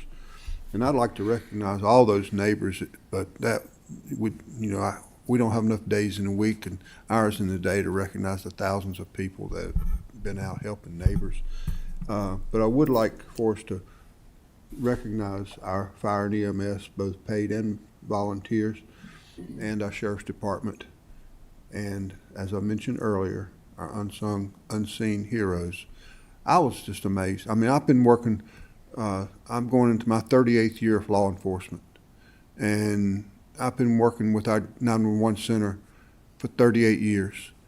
And, they never cease to amaze me at what they're able to do, keep in order. If you saw the workspace they worked in, ladies and gentlemen, you would be amazed too. Because if they were lucky enough to have 4 of them working, one, they're all probably standing at their workstations, and they're all, almost elbow to elbow. It's such a small, cramped area because there's so much information, so much going on in there. And for them, the way they were able to maintain their composure, I was working at the college listening to them. And, I thought the college kids were losing their mind because they didn't have power. But, you take 56,000 people throughout Franklin County and half of them lost their power, there was this inundation of calls going in there and trees snapping and wrecks and everything going. And you always had that calm voice of reason on that radio that it just made you, if you could hear it, it would have made you so proud to be a citizen of Franklin County, knowing that we have these men and women working in that 911 center. It just gave you a sense of control. It made you feel good knowing that they had it. No matter what was going on, it made you feel like, no matter how chaotic it may have been there, it made it feel like they had it under control. And I had several volunteer firefighters, and most of the time your volunteers like to gripe about either your dispatchers, your paid EMS, or somebody. They want to gripe about somebody. But everyone that I saw the next day and days after, they bragged on our dispatchers and said, Tim, he said, they were rock stars. They were solid. And so I would like to add to that resolution for Monte Vista Church, I'd like for us to draft a resolution recognizing our fire and EMS, both paid volunteers, our sheriff's department personnel, and especially our 911 center for the work that they do. I mean, we see them, we get the services every day, we take them for granted. But boy, when it really gets tough, they really stepped up their game. I wish that all of you had the opportunity to listen to them the way they operated. It was amazing, and I want to take a step to recognize that. Often, you don't know you need something until you need it. Most of the fire departments in the county have a generator that will operate their building. I know at Henry we do. I found out the other night that Ferrum does not. Luckily, their power didn't go out because there's a lot of people that in that area, most of that community was out of power. There was lots of people looking for help of any kind, and they stopped by and they saw the lights on. And like I said, luckily they had power. They stopped the lights on. If nothing else, can I get a gallon of water to go take back and flush my toilet with? Or can I get a bucket of water? Can I use your restroom? Stuff like that. And I would like, if staff will reach out to our public safety and get them to do a assessment of all our fire departments in the county, and let's make sure that they're all covered by a generator that is, if they're not, let's start research and see what we need to do to get adequate generators set up for them so they can be there. If the power is out, they have power to operate, and if nothing else, they'll be used as warming stations. I know Glade Hill was open. I know the high school was open. There's a few other places that was open. Henry Community Center is always available. Like I said, it's generated, but let's see who needs a generator and who don't, and then we can start looking to see what we need to do to make it happen. But I don't want us to get caught flat-footed. But that's all I have other than saying, and it made me proud. And Captain Mullen, I mentioned to the sheriff earlier, we can't sing their praises high enough. Let them know. We're proud of them. That's all I have. Dan? Chris, I just wanted to talk for a minute about the fire truck accident that occurred over the weekend. And first off, I appreciate you notifying us so we all knew and weren't surprised. Fortunately, the accident didn't involve loss of life, but easily could have, and that's always the first thing top of mind.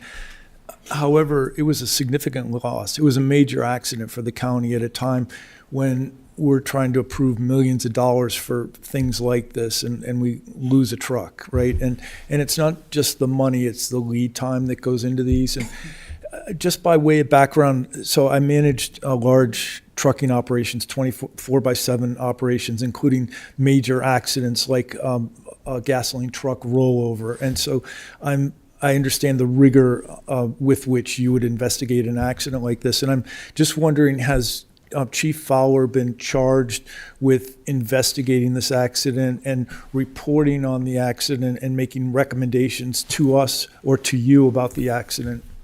Yes. And the reason I mention it is just because of the gray area sometimes with which he operates. And so, anyway, to you.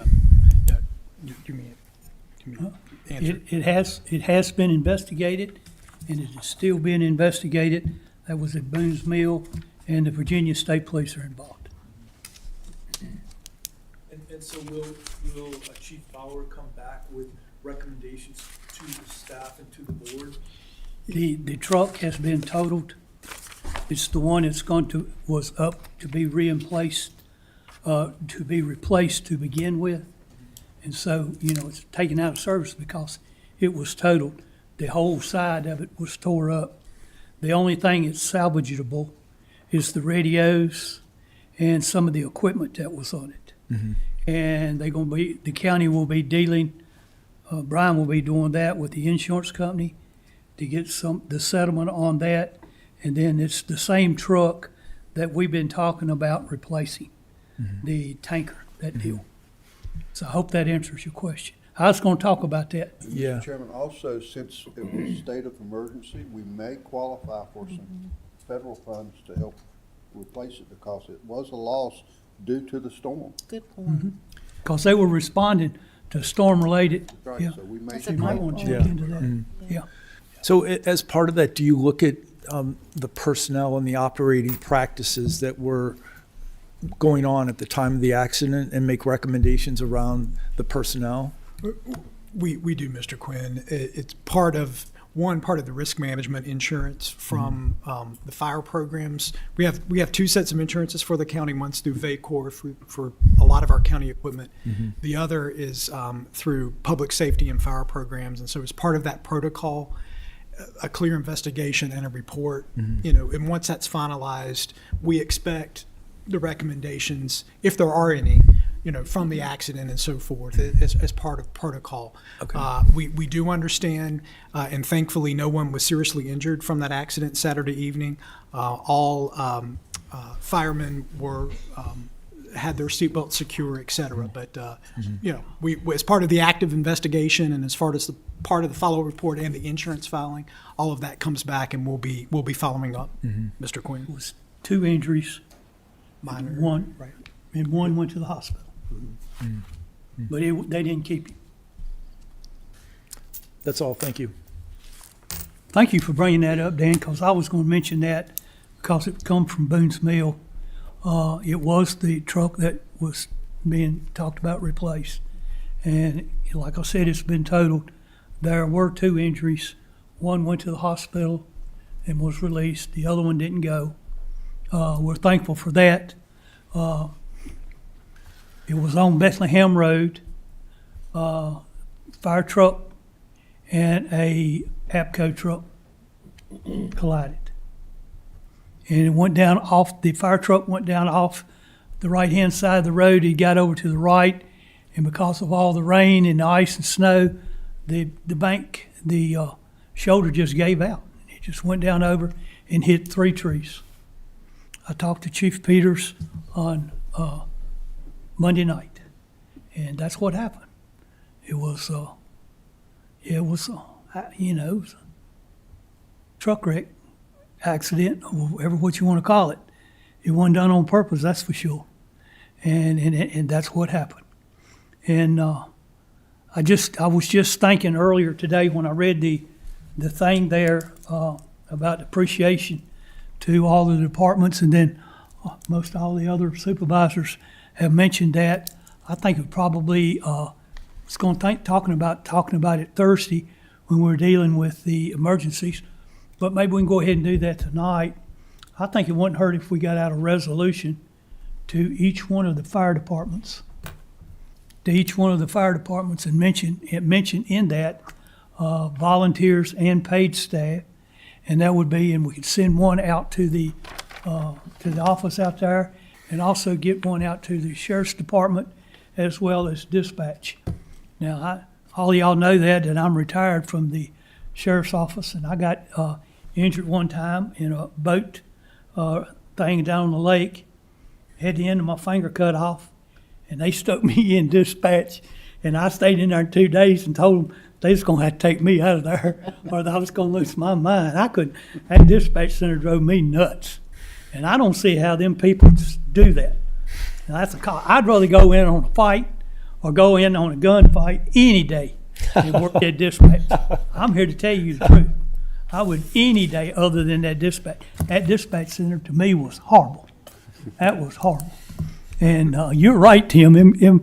They're rock stars. The people that can even do that, they're rock stars. It goes in there and does that. But yeah, that's my story about the dispatch center. I can't think of nothing in all of my 34 years in law enforcement and my 8 years in the military as a policeman there that I hadn't done. And probably the worst one of all was dispatch.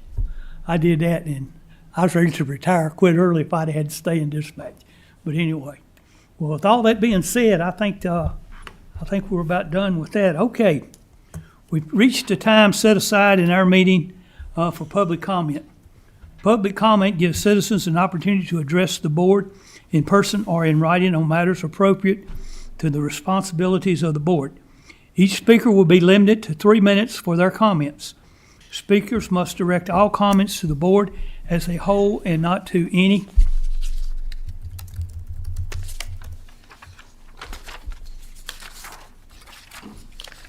individual board members or employees of the board or the county. Personal attacks and insulting, profane, or vulgar language will not be tolerated. Likewise, commentary on issues that are not within the purview of the board and that are not a function of local government and over which we have no control are not acceptable. Public comment is not a question and answer session, and board members will not answer questions during the public comment. If a speaker violates the rules, the chair may rule the speaker out of order, and upon second violation, have the speaker removed from the podium. Madam Chair, do you have anybody signed up, ma'am? Jeremy Morris. If you'll come forward, please. What's the name again, Jeremy? Jeremy Morris. Jeremy Morris.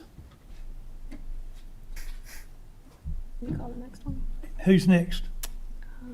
Don Vineyard. Sir, if you'll come forward, state your name and your address for the record, please. Yes, sir. Before I begin, may I give these to Amy so she can pass them out to y'all? Yes, sir. Please do. Thank you. You're welcome. Okay, Don Vineyard, 1755 5 Mile Mountain Road. Good to see you all again. I've spoken to you before as a private citizen, but tonight I speak to you as a chairperson of the Franklin County Democratic Committee. Here's the question I want to ask. Are you happy with what's going on in Washington? Does the takeover of the nation's institutions reflect what you wanted to have happen when you voted? Does it scare you at all that an immigrant billionaire now has access to God knows what information, including possibly your access, your own sensitive data? That they can destroy the institutions Congress mandated and funded to do the work of the American people without being elected to any office? I believe we should all be terrified and want to put a stop to this nonsense. Now, the reason I'm here to speak to you and the way it's relevant to you all is that our senators, Tim Kaine and Mark Warner, have asked us to do this very thing, to come to the local government officials and talk to you about getting your help. They, along with every other Democratic senator, are resisting the takeover of our republic and its institutions by these unelected domestic terrorists. Acting on behalf of a single individual while refusing members of Congress access to the buildings which store sensitive and private data, they pose a severe threat to our national security and the personal freedoms of all of us who are being kept in the dark as to the true nature of their actions. The destruction of one congressionally mandated and regulated department, USAID, is already resulting in the loss of hundreds of millions of dollars in export profit to farmers, including those in our area.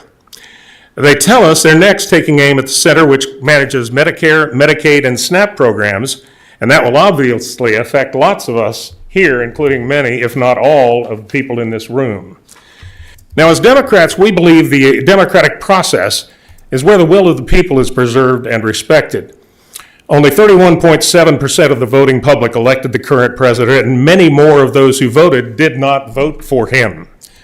I remain convinced that even those that voted for him did not expect nor did they wish to see this undemocratic attack on our republic and the regular constitutional order. In addition to these unconstitutional acts, this administration's attack on the Department of Education and the attempts to cut funding of public education, both at the state and the federal level, has impact here locally, as you know too well. When funds dry up from other locations, you have to find the money. So what am I asking of you? First, please consider drafting a resolution opposing this unconstitutional attack on our federal governing system. Then please contact Morgan Griffith, Will Davis, and the Youngkin administration to let them know of our concerns. Democrats are united in our opposition, but we are the minority, so the Republicans have to step up. Help us send a message to Representative Griffith that he could be the hero we need if he will be the first Republican to stand up and say no to this coup. Thank you, sir. Thank you. Here you go. Don, you want these? You had some extras. Oh, good. Well, then pass them around to the staff. Anybody else you want? Yeah. Just hand them down there to Chris. Just give them to Amy. Okay. Yeah. Anybody you want? I'll take them. This just tells you who we are, not the baby killers everybody says. Thank you. Madam Clerk, you got? Steve Hills. Or Steve Mills.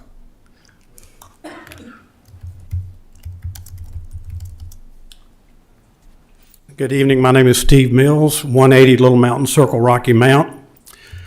I am the most senior member of the Boonesville Volunteer Fire Department. I joined in May of 1981. And I will do the math for you. In May, it'll be 44 years of service. I could talk about the fire truck wreck on Saturday night because I was there. I had a front row seat. I'm the one that went to the hospital, but it would use up all my time, I'm afraid, but I'll be happy to answer any questions. We did hit trees because the truck got off to the side when we met a caravan of bucket trucks on a very narrow road. The shoulder, what little shoulder there was, gave way, and it rolled over into trees. I was in the passenger side front seat.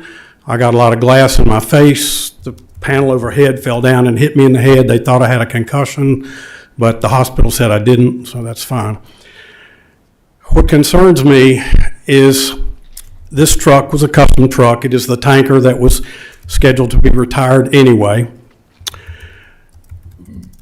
For those of you who don't know how these are constructed, there's a windshield kind of wraps around, and then there's a portion that's actually a steel post in there before the side door is there. It held up very well because it smacked into a tree very hard. It smashed the windshield out, which went into my face, part of it, and then it knocked that panel down, and as Mr. Thompson said, it ripped the whole side off the truck. If I had been in the tanker truck that public safety wants us to get, most likely I would not be here right now. I'd be attending my own funeral because there would have been nothing there to protect me. That tree would have probably come in right through there and crushed me where I was sitting. Being a volunteer first responder is sometimes dangerous, and it's nothing we take lightly. I can tell you that the utmost of caution was going on that night. We were responding to a call, and we did take into account the conditions of the road and so forth. But it was a case of two trucks that are too wide on a narrow road at the wrong time, and the accident occurred. But I'm very concerned about the county's attempt to put us in a truck that would be downgrade from what we had up until Saturday night. We've put a proposal before you that I believe has gotten to you for a little bit of an additional appropriation from the county other than what's been already appropriated that would put a much better truck that would much better serve the future needs of the business park and the citizens of Franklin County. I think it's been portrayed as a vanity thing of why we want this custom truck. That's not the case. We want to better serve our people that we're supposed to serve, and we don't want to go backwards in our ability to serve the citizens of Franklin County. So I hope you will give a consideration to what we presented to you. Mr. Mills, you've earned the right to conclude what you want to say. That's pretty much it. I would be happy to answer any questions, or if you want to know more about the accident, I can fill you in, but I think you've got the gist of it. I think something was said about the qualifications. Anyone that drives an emergency apparatus in the county has to have what they call EVOC, Emergency Vehicle Operational Course. It's rather extensive. It takes 2 days, and you have to be certified and tested, written test and a field test or a driving test. At Boone's Mill, not only do you have to have that, but you also have to pass a driving test in every vehicle that you're likely to drive, crash truck, tanker truck, engine, whatever. Someone that is certified in that will take you out.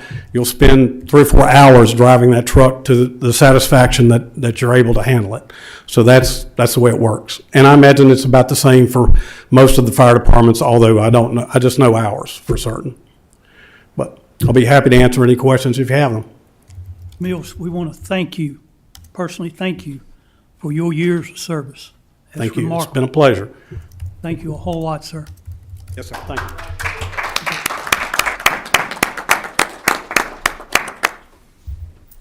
Madam Clerk?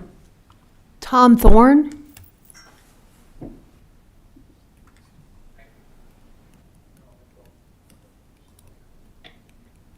What was that name? Tom Thorne. Tom Thorne? Thorne. He's not there. Move on. Okay, go ahead. Glenna Moore.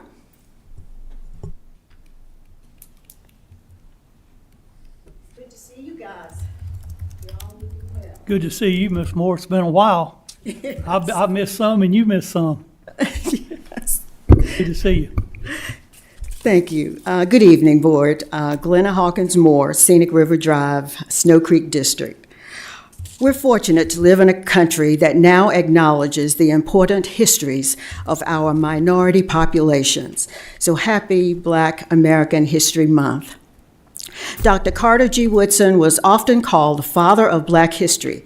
He was an American historian, author, journalist, and the founder of the Association for the Study of African American Life and History. He was born in 1875. He died in 1950, 2 years before I was born. From 1958 through 1965, I was an elementary student at Liam Wade, the black school. Like Truvine Elementary and Booker T. Washington Elementary, and all black schools throughout the South and probably throughout America, Liam Wade celebrated Negro History Week every year in February. Every bulletin board in the school was decorated with the history and pictures of Black people who did important things. The theme each year was established by the Association for the Study of African American Life and History. The things children learned about America's Black heroes and sheroes were not in the secondhand history books that we were issued at Lee Wade. Dr. Woodson believed Black children should be proud of their heritage and that all Americans should understand the significant contributions made by Black Americans, which often were neglected in mainstream history education. So he dedicated a specific time to study and celebrate their contributions. The first Negro History Week was February 7th, 1926. He chose the second week of February because it coincided with the birthdays of Abraham Lincoln and Frederick Douglass, two important figures in the fight for freedom for Black people. Dr. Woodson wanted to ensure that Black history was actively and accurately taught in schools. Born in New Canton, Virginia, the son of former slaves, Dr. Woodson had to put off schooling while he worked in the coal mines of West Virginia. But Carter G. Woodson graduated from Berea College. He earned a graduate degree from the University of Chicago and became the second African American to obtain a PhD at Harvard University, and the only person whose parents were enslaved to obtain a PhD in history. Black History Month was officially observed by President Gerald Ford in 1976. It is now observed in Canada, Ireland, and the United Kingdom. This year's theme is Black Americans and Labor. Thank you so much. And thank you for your cooperation with the school division and thank you. You're welcome. It brings me to tears. Thank you, Glenna. Frank and Angela Tony. Excuse me 1 minute. Glenna, you retired from the schools how many years? I only had 15 years in the school division and 25 years as an Army wife for this guy. Which was the hardest?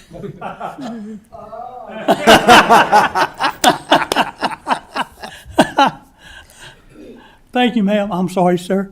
No, it's fine. Good evening. We are Frank and Angela Tony. We are representatives of Interfaith Fellowship Ministries, 18,400 Virgil Goode Highway, which is just north of the Dudley's truck stop. We were here April of last year, 2024.